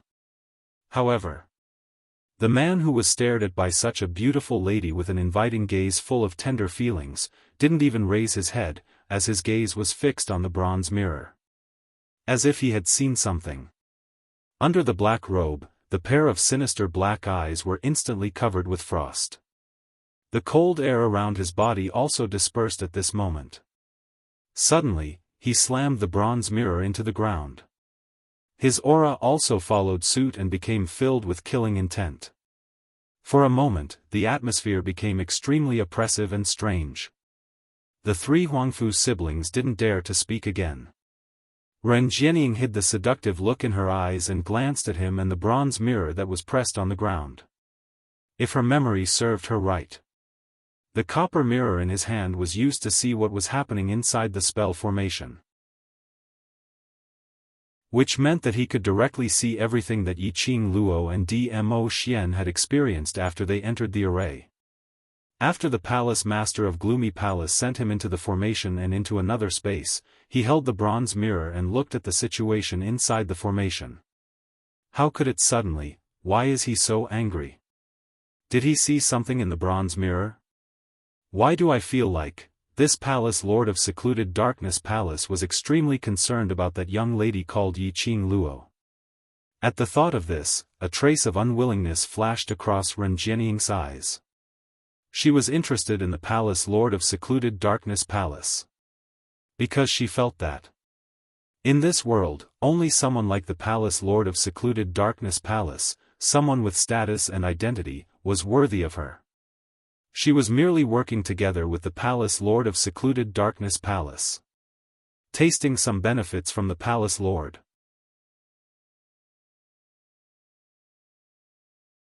Chapter 45-53.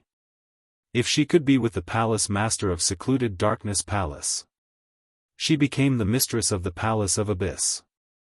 It would be even easier for her to get what she wanted. She wouldn't have to submit herself to an elder of the palace of gloomy shadows who could only say a few words. Thinking of this, Ren Jianying calmed herself down and put on a beautiful smile as she walked towards the palace master of the secluded palace. Her steps were slow and graceful. When she walked in front of the palace master of the gloomy palace, she leaned forward and smiled gently at him. "Palace master, do you think I'm right?"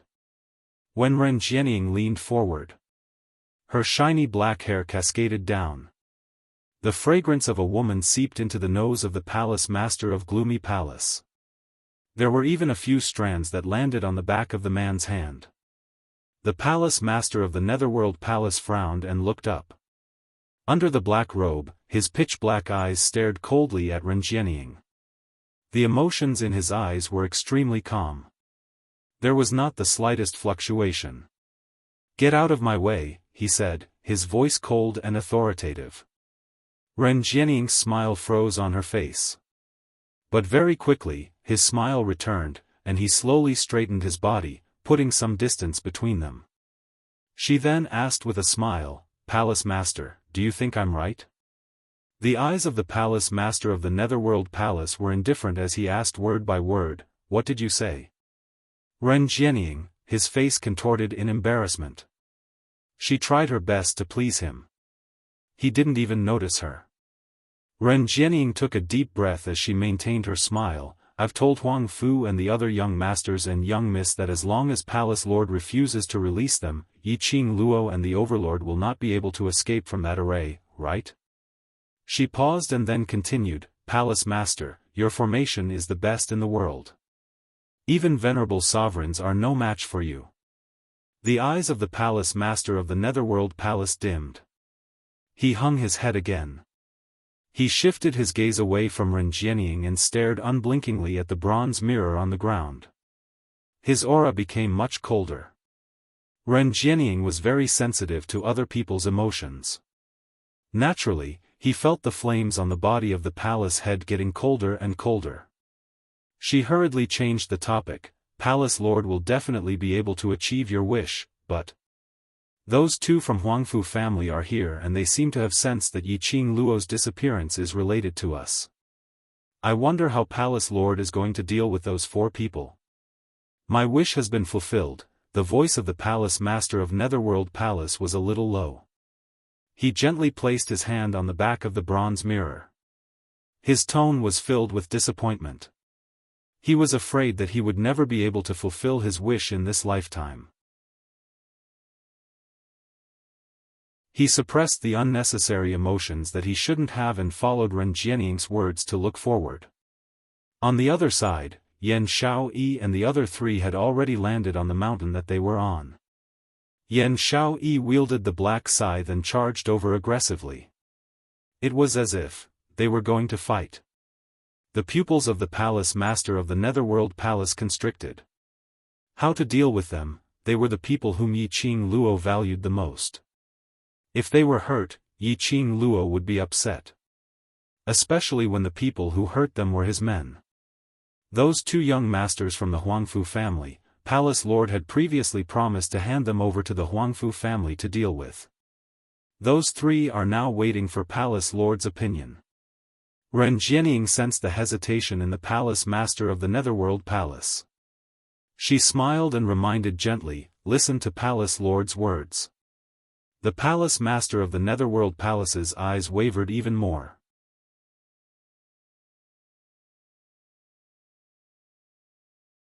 Chapter 45-54. After some time, his fingers suddenly clenched tightly. The bronze mirror on the ground was once again held in his palm. He spoke calmly, "Up to you." Ren Jianying's red lips rose as her voice turned coquettish, "Then I shall make this decision on behalf of Palace Lord." The Palace Lord's gaze fell back onto the bronze mirror as he didn't bother about Ren Jianying. Ren Jianying, who didn't get any response, flashed past her eyes with a sliver of embarrassment and humiliation. But she didn't reveal any of it on her face. Instead she smiled and bowed towards him as she turned around and returned to the front of the three Huangfu siblings. "Patriarch Ren, what were you talking about with that palace lord earlier?" Huangfu Fengyan's gaze turned towards the man dressed in black robe. Anyone could tell what she was thinking in her eyes. Ren Jianying saw the emotions in Huangfu Fengyan's eyes as she snorted in disdain.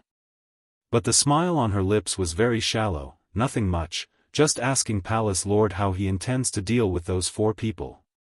After all, they are Yi Qing Luo's good brothers. What did Palace Lord say? Huangfu Fengyan's expression changed slightly when she heard that. She knew the Palace Lord's feelings towards Yi Qing Luo. If it was because of Yi Qing Luo's relationship with Palace Lord. But if he didn't let them do anything to Huangfu Sheng and Huangfu Jin, they really didn't dare to act rashly. Ren Jianying's eyelids drooped slightly as she seemed a little shy and sweet. Palace Lord said, "Everything is up to me." Huangfu Fengyan's expression froze as her eyes were filled with disbelief. Ren Jianying's intention was extremely obvious. Coupled with her shy and timid expression, Chu Yunsheng couldn't help but sigh. It was hard not to misunderstand. But, wasn't that Palace Lord of Seclusion Palace in love with Yi Qing Luo? Palace Lord really dotes on Patriarch Ren. Huangfu Qifei suddenly stood in front of Huangfu Fengyan as he gave an elegant smile. "I wonder how does Patriarch Ren wish to deal with those four people?" Ren Jianying arrogantly raised her chin as her brows were filled with cold arrogance. "Since I've promised you on behalf of Seclusion Palace that I will let you deal with those two Huangfu bastards, I will keep my promise." Huangfu Fengyan felt that something was amiss. She frowned and said, "Ren family head, are you sure Palace Mistress really?" She had yet to finish her words. Huangfu Qifei pressed down hard on her arm. The strength of his 5 fingers seemed to have pierced into her flesh. Huangfu Fengyan's face turned pale from the pain, and she couldn't say a single word. Huangfu Qifei smiled warmly and continued Huangfu Fengyan's words. "Many thanks, Patriarch Ren. Then leave the 4 of them to our Huangfu clan."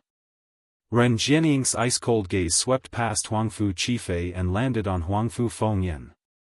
She sneered and curled her lips. Her red nail lightly pressed against her lips. The Huangfu family really needs a smart person like you to take charge of the situation. Huangfu Qifei's smile grew even wider. Many thanks for the praise, Patriarch Ren. Ren Jianying waved her hand arrogantly, turned around and walked towards the palace master of Twilight Palace. He looked at her back as she left. Huangfu Fengyan's expression was extremely ugly as she bit her lower lip and asked softly, "Third brother, what do you mean by this? It's fine if you're stupid at home, but in the current situation, you're still stupid. Even if you die, you deserve it." Huangfu Qifei slowly let go of her wrist, and the space between his brows was still as warm as jade. But the words that came out of his mouth were bone-chilling.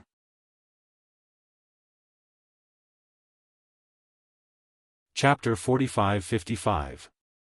Huangfu Fengyan took a deep breath. "Third brother, I know that we need to borrow her strength, but she is only one of the 4 great Tian families, and our status is not lower than hers." "Shut up." Huangfu Qifei snorted coldly, "What you said was in the past. But now, there are no 4 great families, there is only a Ren family." Huangfu Fengyan stared at Huangfu Qifei in a daze. After a long time, she finally spoke with a hoarse voice, "Third brother, do you want to fight Big Brother for the position of Patriarch of the Huangfu clan? Rob?" Huangfu Qifei smiled warmly, and there was faint warmth between his brows. "Didn't Big Brother seize his current position from Huangfu Jin as well?" Huangfu Fengyan widened her eyes in shock. Huangfu Qifei moved closer to her. Lifting his hand, he placed it on her shoulder and patted her gently. "Since this position doesn't belong to Huangfu Jin, it can belong to Big Brother. Why can't it belong to me? In terms of strength and strategy, I am above Big Brother, am I not? Fourth sister, think carefully about how you want to choose your future path. Third brother really appreciates you." As he finished speaking, Huangfu Qifei wore a warm smile and walked in the direction of the 4 people who had come to greet him. Huangfu Fengyan was stunned on the spot. His heart was thumping non-stop. What did third brother mean by that? Was he forcing her to make a choice? From a long time ago, she knew that this seemingly warm and gentle third brother wasn't as simple as he seemed on the surface. They also knew that third brother had always been smarter than them. But he had never thought that he would be interested in the position of Patriarch of the Huangfu family. In a vast and empty space that stretched as far as the eye could see, Yiqing Luo and Dmo Xian walked for a long time, but the surrounding situation didn't change at all. Yiqing Luo didn't sense any other signs of life. She tugged at Dmo Xian's sleeve. "Ah Xian, isn't something amiss? No matter how we walk, we seem to be going in circles, not to mention meeting other people." Dmo Xian halted his footsteps and lowered his eyes to look at her. "You've finally discovered it." Yiqing Luo, "You mean, you already knew?" Dmo Xian nodded. "That's right, from the moment we entered, we already realized it." Yiqing Luo, "Then why didn't you say so earlier? I want to be alone with you for a while." Dmo Xian wrapped his arms around her slender waist and buried his head into her neck, inhaling the delicate fragrance from her body. Yiqing Luo's heart immediately softened. The expression on his face also softened. This man really knew how to soothe her temper. Yiqing Luo helplessly stared at him as she stretched out her hand and pinched his face. "I think you are intentionally trying to see me embarrass myself." Dmo Xian's large palm clasped her little hand as he chuckled. "I just want to look at you." Yiqing Luo, "Flirt again." She put on a serious face and got down to business. "If I'm not wrong, this array has separated us from Xiao Yi and the others. Unless we break this array, otherwise we won't be able to see Xiao Yi and the others. Xiao Yi and the others will be fine, right? Separate her from her brothers." Was their goal to target her, or Qiao Jin and Huangfu Sheng?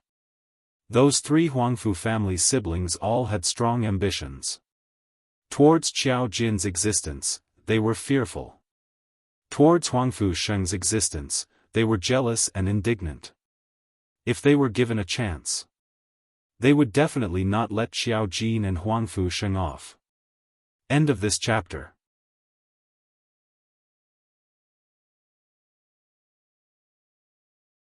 Chapter 45-56. You can rest assured.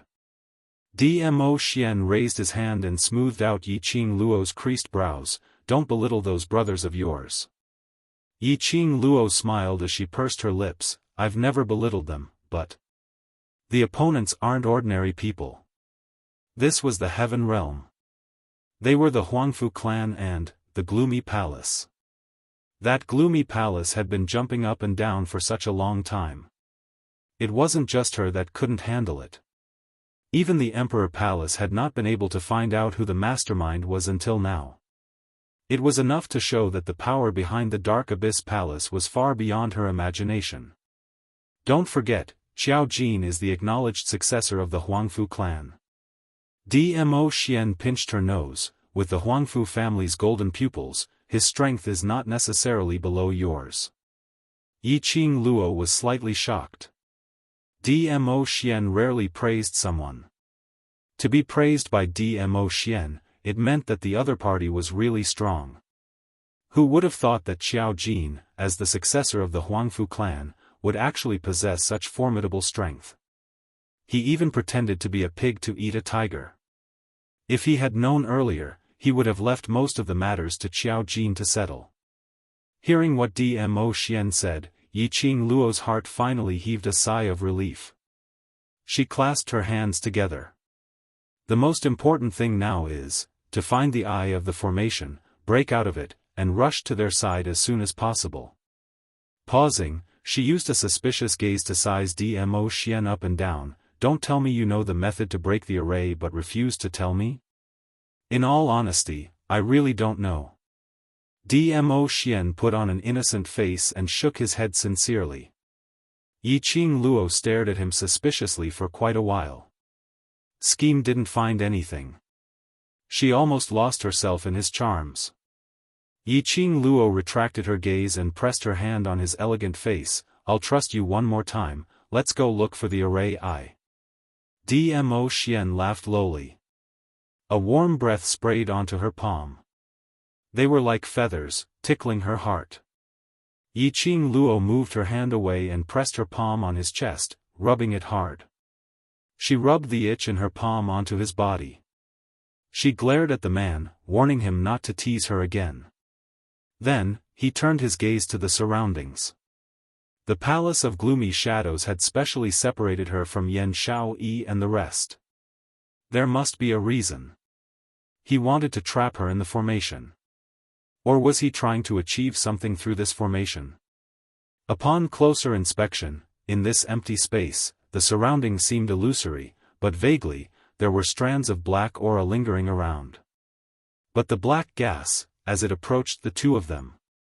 However, he avoided the two of them and brushed past them. Originally, Yiqing Luo didn't pay much attention to those black chi fluctuations. However, she suddenly thought of something. He stared unblinkingly at the black aura floating in the air. As expected, he found that the black gas was floating in the same direction. Found it. Yiqing Luo held on to Dmo Xian's hand as they headed towards the direction where the black chi was floating. After a while, the scene in front of them was no longer empty. Instead, it was a bloody catastrophe. The sky was dyed red with blood. The field was littered with corpses. The war drums continued to beat. The two of them stood in the middle of the battle. The sudden scene caused Yiqing Luo to be in a daze.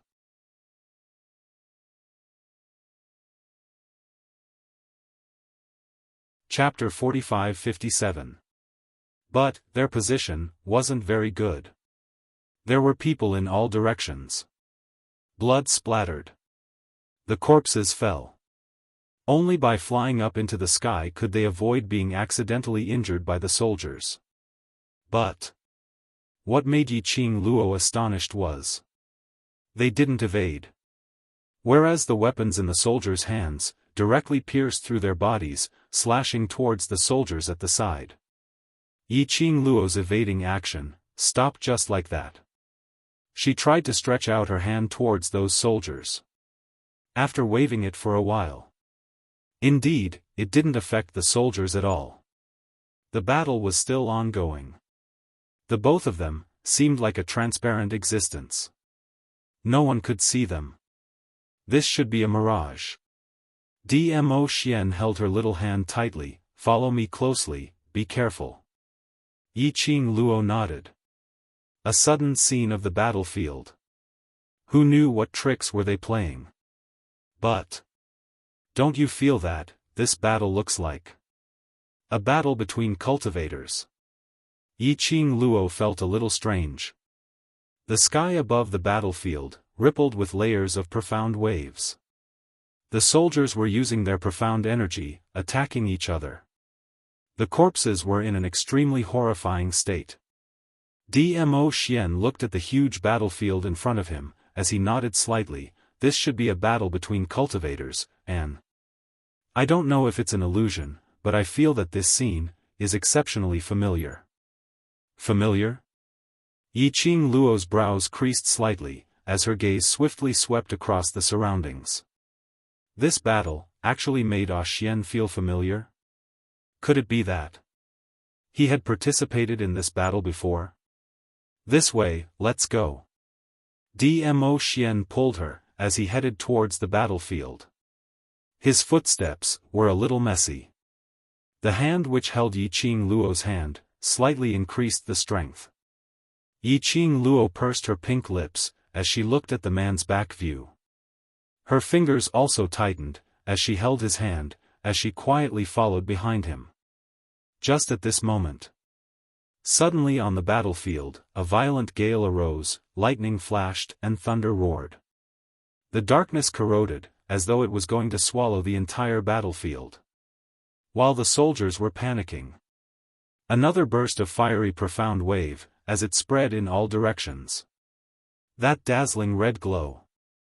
Like a blazing inferno. In an instant, it intertwined with that darkness. Immediately following that, Yiqing Luo saw an extremely familiar figure appearing on the horizon. That person was dressed in a blazing red robe, and his aura was disdainful. A red veil covered half of her face. The only thing that was revealed was a pair of beautiful eyes that shone with a captivating light. Yiqing Luo's pupils constricted abruptly. God, Emperor's Emperor, yes. The woman in red was Feng Gu. She would never remember wrongly. Why did she see Feng Gu in the illusion of this battlefield? Hadn't she already left the barbaric Bloodbone King's memory space? Feng Gu continued to release dazzling profound light. It suppressed the wave after wave of darkness. The battle was quite exciting. Yiqing Luo was puzzled. He kept staring at Feng Gu, sizing her up. She wanted to ask Dmo Xian. But she discovered that Dmo Xian's eyes were staring at Feng Gu without blinking. His eyes were deep and dark, unable to see through his emotions. But Yiqing Luo could feel it. Dmo Xian's current mood was obviously not the same as usual. She thought about it. She still did not open her mouth to disturb Dmo Xian. The killing on the battlefield continued. Both sides fought for an unknown period of time. The scene in front of their eyes suddenly changed. That valiant-looking Feng Gu who was still on the battlefield earlier, was now lying weakly on the bed. That face, which was extremely similar to Yiqing Luo, was deathly pale. There wasn't any spirit in his eyes.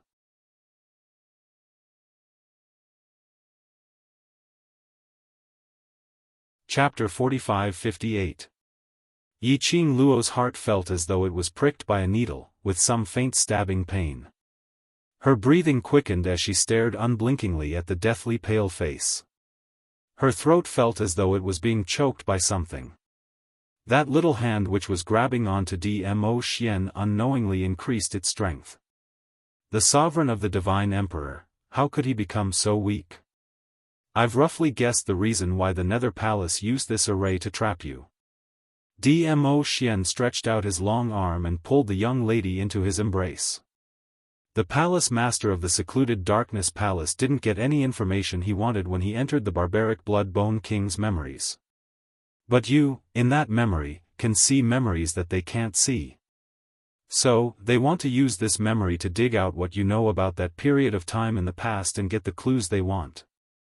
Yiqing Luo's eyelashes fluttered, but I didn't see any of these in the Blood-Bone Barbaric King. This should be the part of the memory that the Palace of Gloomy Darkness knows. Dmo Xian's vision looked towards the young lady who was lying on the bed not too far away, who looked extremely similar to Yiqing Luo. He sighed softly. The Palace of Darkness wants you to know about this part of your memories. The Tenebrous Palace also had the memories of the Divine Emperor? Could it be, the person behind the scenes of the Palace of Gloomy Darkness was also someone from that time? That person. Why did he let her see this memory of the Divine Emperor? Stay awake, don't be affected by everything here. Dmo Xian's gentle voice was close to her ear. His warmth enveloped the girl. I don't know what method Tenyu Palace is using to search your memories, but, as long as your will is strong, Tenyu Palace won't have the chance. Yiqing Luo took a deep breath and clenched her fist. All right. As the two of them spoke, Fenggu suddenly spat out a mouthful of blood. The blood was obviously jet black. She was poisoned. Yiqing Luo's pupils contracted slightly. The sovereign of the Divine Emperor was poisoned. How did she get poisoned? Yiqing Luo's heart was in a mess and she was just about to step forward to check out what poison it was. He had yet to move. He saw an old woman in her 50s, holding a baby in her arms, walking over quickly. When he saw the old woman, Fenggu, who was lying on the bed, immediately propped herself up and looked at the baby with infatuated eyes. Quick! Quick, bring Luo Luo over. Her face was filled with reluctance and attachment to the little baby. Master. The old woman carried the baby to Feng Ji's bedside and handed him over. Feng Ji's hands were shaking. He gently touched the soft baby. It was like he couldn't wait to tightly pull her into his embrace. However, he was also worried that he would crush the baby, so he kept controlling his strength. Luo Luo. I'm sorry. Feng Ji's reddened eyes stared deeply at the baby's face. Since you were born, Mother has not been able to properly accompany you, now. I can't keep you company anymore. Tears rolled down Feng Ji's cheeks. The baby was still ignorant. He grabbed Feng Ji's hair with his little hands and squeaked. Fenggu held the baby and talked for a while. Until that face was so pale that it looked like he would stop breathing the next moment. She couldn't bear to shift her vision to the old woman. Grandma Bai, carry Luo Luo well.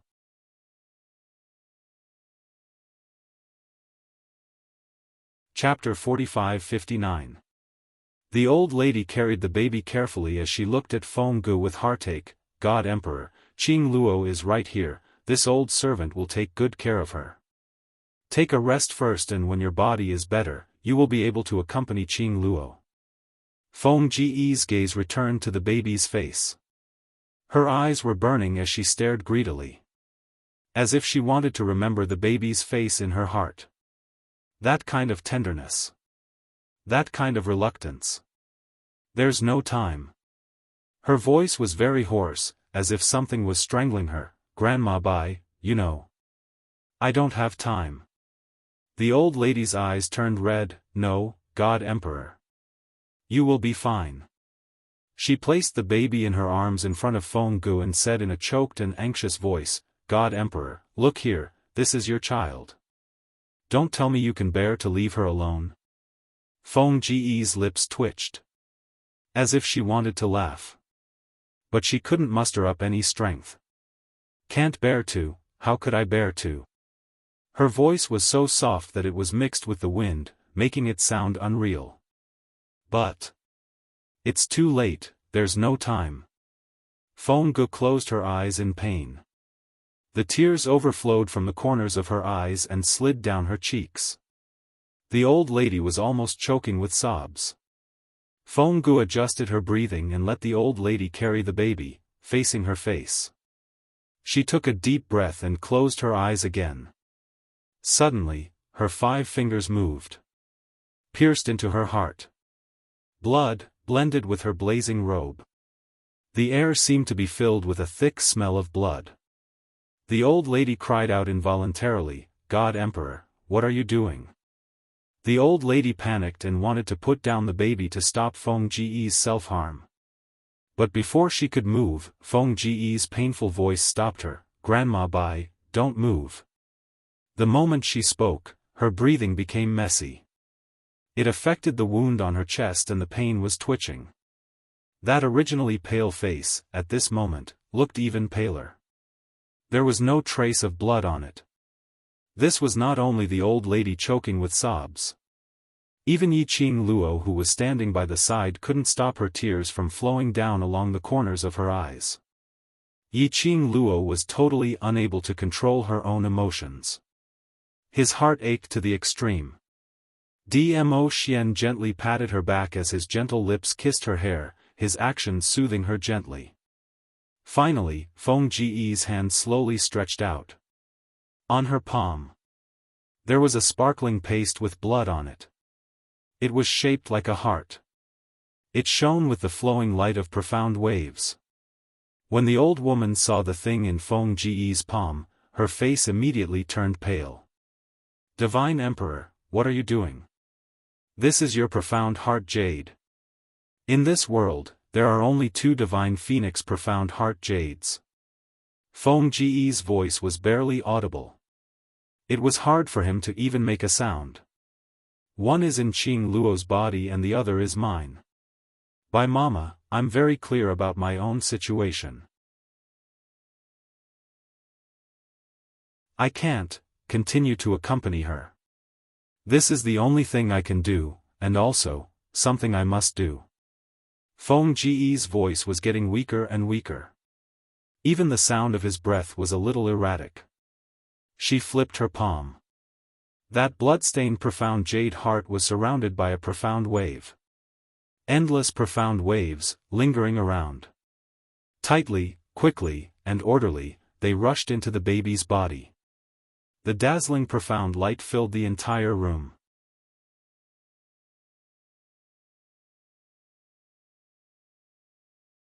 Chapter 45-60. If they continued to endure, the other party might just stand on their heads and pee. Mu Qilan gripped her sleeves tightly. Her face under the veil was also restraining itself from twisting. She raised her head and looked at the young girl standing on the 2nd floor. Looking from this angle, the light of the luminous pearls was ravaging the surroundings. It was as if it had coated the young girl with a layer of velvet light. The young girl who had already taken off her veil and was facing the heavens without any makeup. Under this light, her skin was sparkling and translucent, and her devastatingly beautiful face came into view clearly. Just a single glance.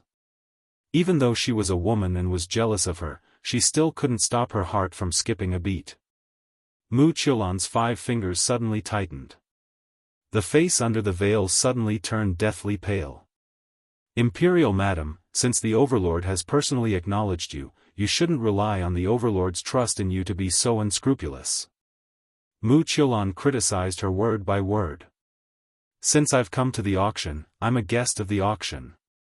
Yet because of my relationship with the Overlord, you let this senior from the Underworld Palace chase me out of the auction. How can you act like a mistress of a house like this?" Her words paused slightly, and her gaze suddenly shifted to Pei Sheng who was standing beside the auctioneer. "Or is this how the Treasures Exchange House treats its guests?"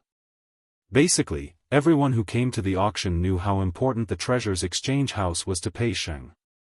In order to complete the Treasures Exchange House's wish of this auction, Pei Sheng had specially delayed the day of going to the Heaven Realm with Old Master Huangfu. It was sufficient to show exactly how important this auction was to him. Mu Qilan's words. Not only, 7. 3, little at #net.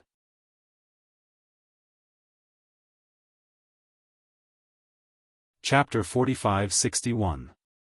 Under Su Qingbing's worry and anxiety, she brought along the Blood Mercenaries group's elite mercenaries. The moment she struck, those killers could only wait to be captured.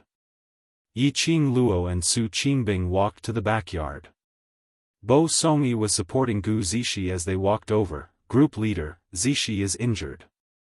Gu Zixi smiled at Su Qingbing. Group leader, I'm fine, it's just a small injury. Su Qingbing looked at Gu Zixi pale face and frowned slightly. What's going on? Why are there killers here? She raised her eyes and glanced at Bo Songyi. Have you checked clearly? Who are these killers here to kill? Mentioning this, Bo Songyi's expression sunk. He glanced at Pei Sheng's direction from the corner of his eyes and gave a cold harumph. The trouble that lad created has caused Zixi to suffer. I'm really fine, it has nothing to do with Sheng.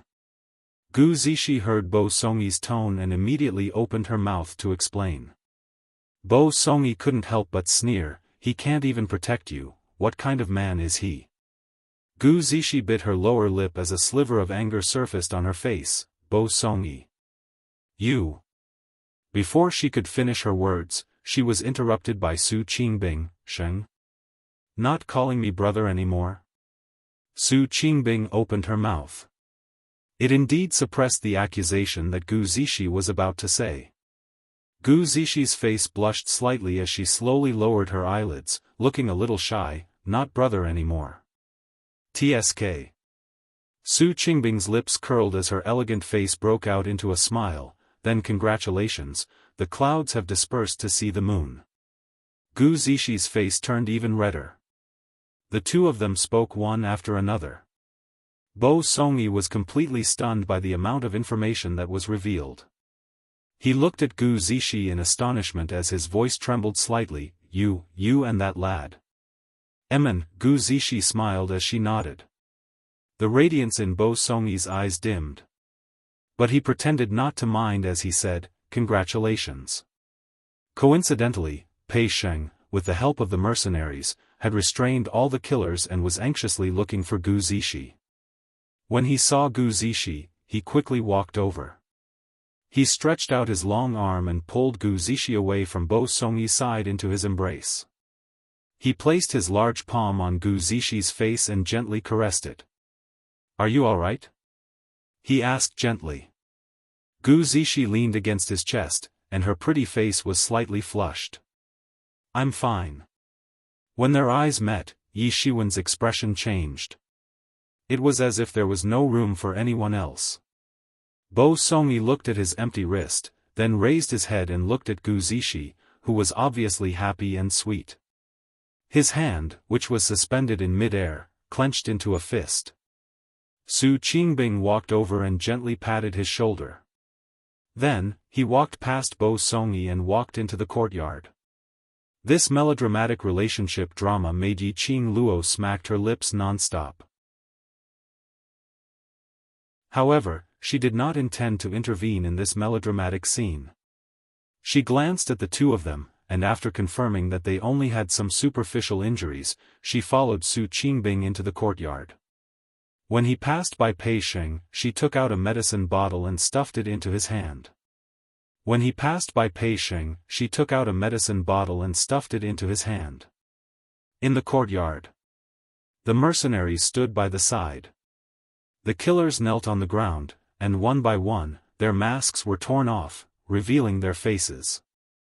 The killers had apparently been injected with profound qi, and were rooted to the ground, unable to even commit suicide. The mercenaries stood neatly by the side.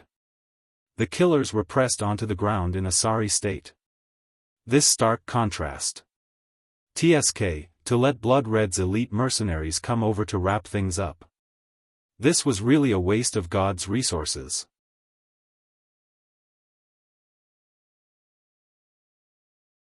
Chapter 45-62. If the Palace of Darkness is unable to get the memory they want from me, will they let us out? Yiqing Luo raised her hand and placed it gently on her chest. Gently, it was pressed on the direction of her chest. Dmo Xian shook his head. No, they should know about that memory earlier. The Sovereign of God Emperor had injected her divine phoenix profound heart jade's energy into your body. They should be trying to find the real location of the Divine Emperor's tomb through you. Divine Emperor's tomb. Yiqing Luo lowered her eyelids slightly. She had roughly guessed the real motive of the Palace of Darkness. It should be to find out the whereabouts of the Divine Emperor's tomb from her. Back in Nirvana realm, when she met the Dark Forces, King of Darkness's target was her profound heart jade. It belonged to her and not the Sovereign of God Emperors. As for the Palace of Darkness, they had tried to deal with her several times but they didn't dare to harm her life. Because the Palace of Darkness knew that she was the daughter of the Sovereign of God Emperor. She could find the Divine Emperor's tomb. More accurately speaking, only she could open the door to the Divine Emperor's tomb.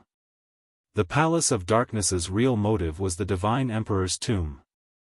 So, Palace of Darkness wants to find the exact location of the Divine Emperor's tomb through that memory of mine or to find a way to open the tomb? Yiqing Luo squinted her eyes solemnly. Both, I guess. Dmo Xian caressed her hair. Now that we're clear of the Palace of Darkness's motive, we're not considered to be too passive. Yiqing Luo nodded her head vigorously. Amen, we need to hurry and find the array core, then break the array and leave this place. One more second in the array. Yiqing Luo felt flustered. Who knew if the Palace of Darkness would come up with something new to force her consciousness out? Just at this moment. Suddenly, a dazzling ray of light appeared in between the two of them. This sudden ray of light made the both of them unable to react in time.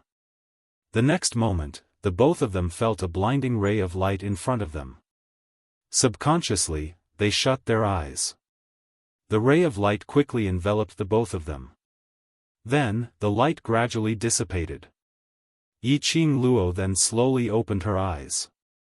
After the strong light, her eyes still felt uncomfortable. She rubbed her eyes and said, Ah Xian, what kind of trick is this formation going to play? However, there was a moment of silence. There was no response from Dmo Xian. She grabbed a few. They could only grab air. Her expression froze and she hurriedly moved her hand away. The man who had always been holding her hand and hugging her had disappeared. It was as if he had vanished into thin air. Clearly, when the light shone just now, their hands were still holding together. How could it be, all of a sudden, I can't sense his presence anymore? Ah Xian. Ah Xian. She raised her voice and called out, but there was no response. His surroundings were still that illusory space. It was just that the person beside him was no longer there. Yiqing Luo's eyes sunk slightly, her long and narrow eyes squinted as she speedily surveyed the surroundings, maintaining her vigilance. This was obviously a trick of the Dark Nether Palace. He wanted to separate her from Dmo Xian, so that he could lay his hands on her. If that was the case, this formation could be controlled at any time. The person who set up the formation must be in the dark, silently observing everything within the formation. So he would make appropriate adjustments according to the situation within the formation.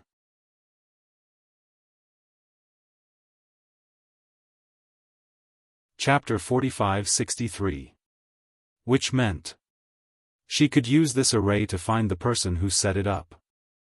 Yiqing Luo's eyes darkened.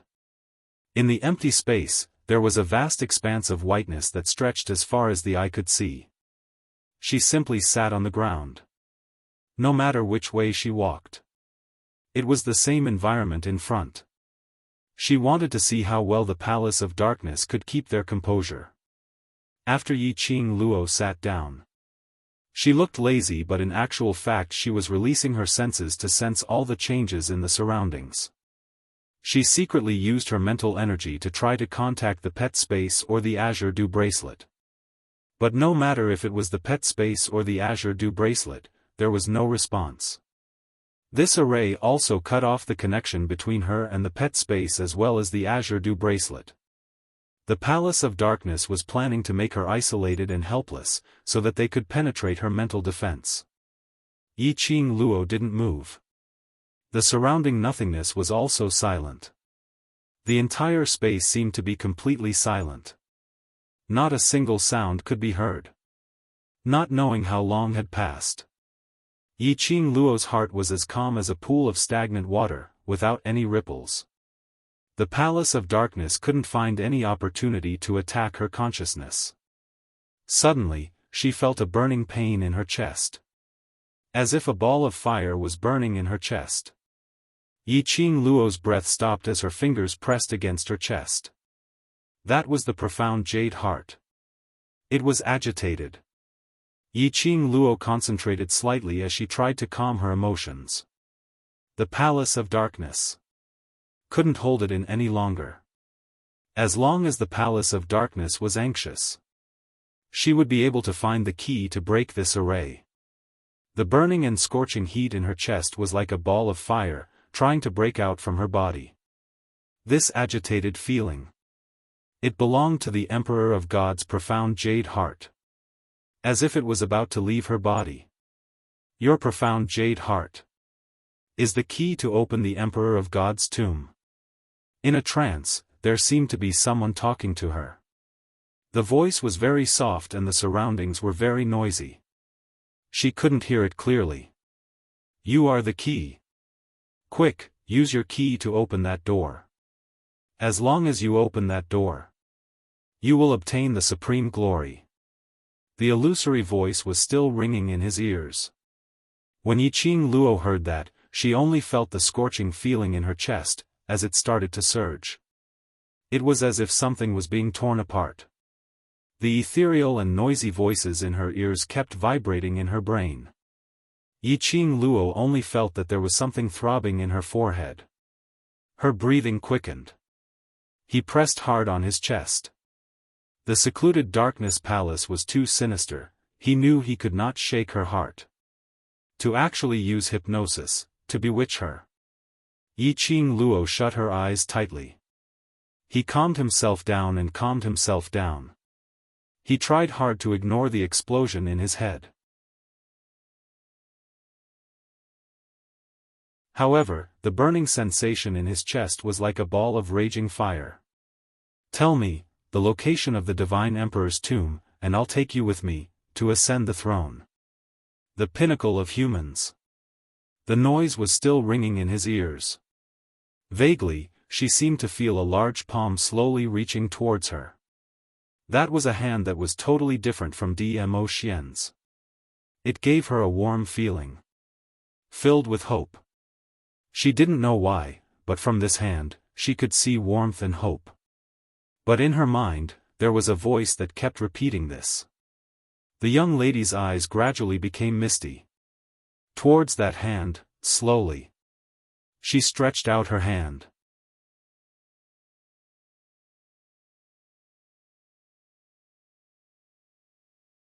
Chapter 45-64. The young lady's fair fingers, under the vast whiteness, seemed to be plated with a layer of faint fluorescence. Slowly, it was placed into that invisible large palm. The fog spread, curling upwards like smoke. The young lady's hand came into contact with that large palm. Just as that large palm was about to hold the young lady's hand in the palm, the young lady suddenly moved. That soft and boneless little hand, her 5 fingers were like an eagle's claw, clasping that large palm. The young lady's pink lips curled slightly. When she raised her eyes, there was no longer any pain and confusion on her face. That large palm which was clasped by her, tried to retract in panic. But it was clasped tightly by the young lady, totally unable to move. Trying to escape. It's too late. Yi Qing Luo gave a cold laugh, as a piercingly cold glint flashed past her eyes. She grabbed that large palm, pulling it hard, bringing along a vast profound glow, as though it was going to devour everything around it. You've been deliberately mystifying for such a long time, it's time for me to see your real face. following her chilly voice rang. The violent actions of the hand. The surrounding illusory environment started to crack, turning into pieces of broken pieces. Broken pieces. The owner of that hand, which was enveloped by the illusory fog, gradually revealed a shadow. A tall and straight figure. Similar to the palace lord of Seclusion Palace, he was covered in a black robe, totally unable to see that person's appearance. The mastermind of Seclusion Palace. That person who had been plotting against her secretly. Yiqing Luo's eyes turned cold, as her body suddenly dashed towards that side.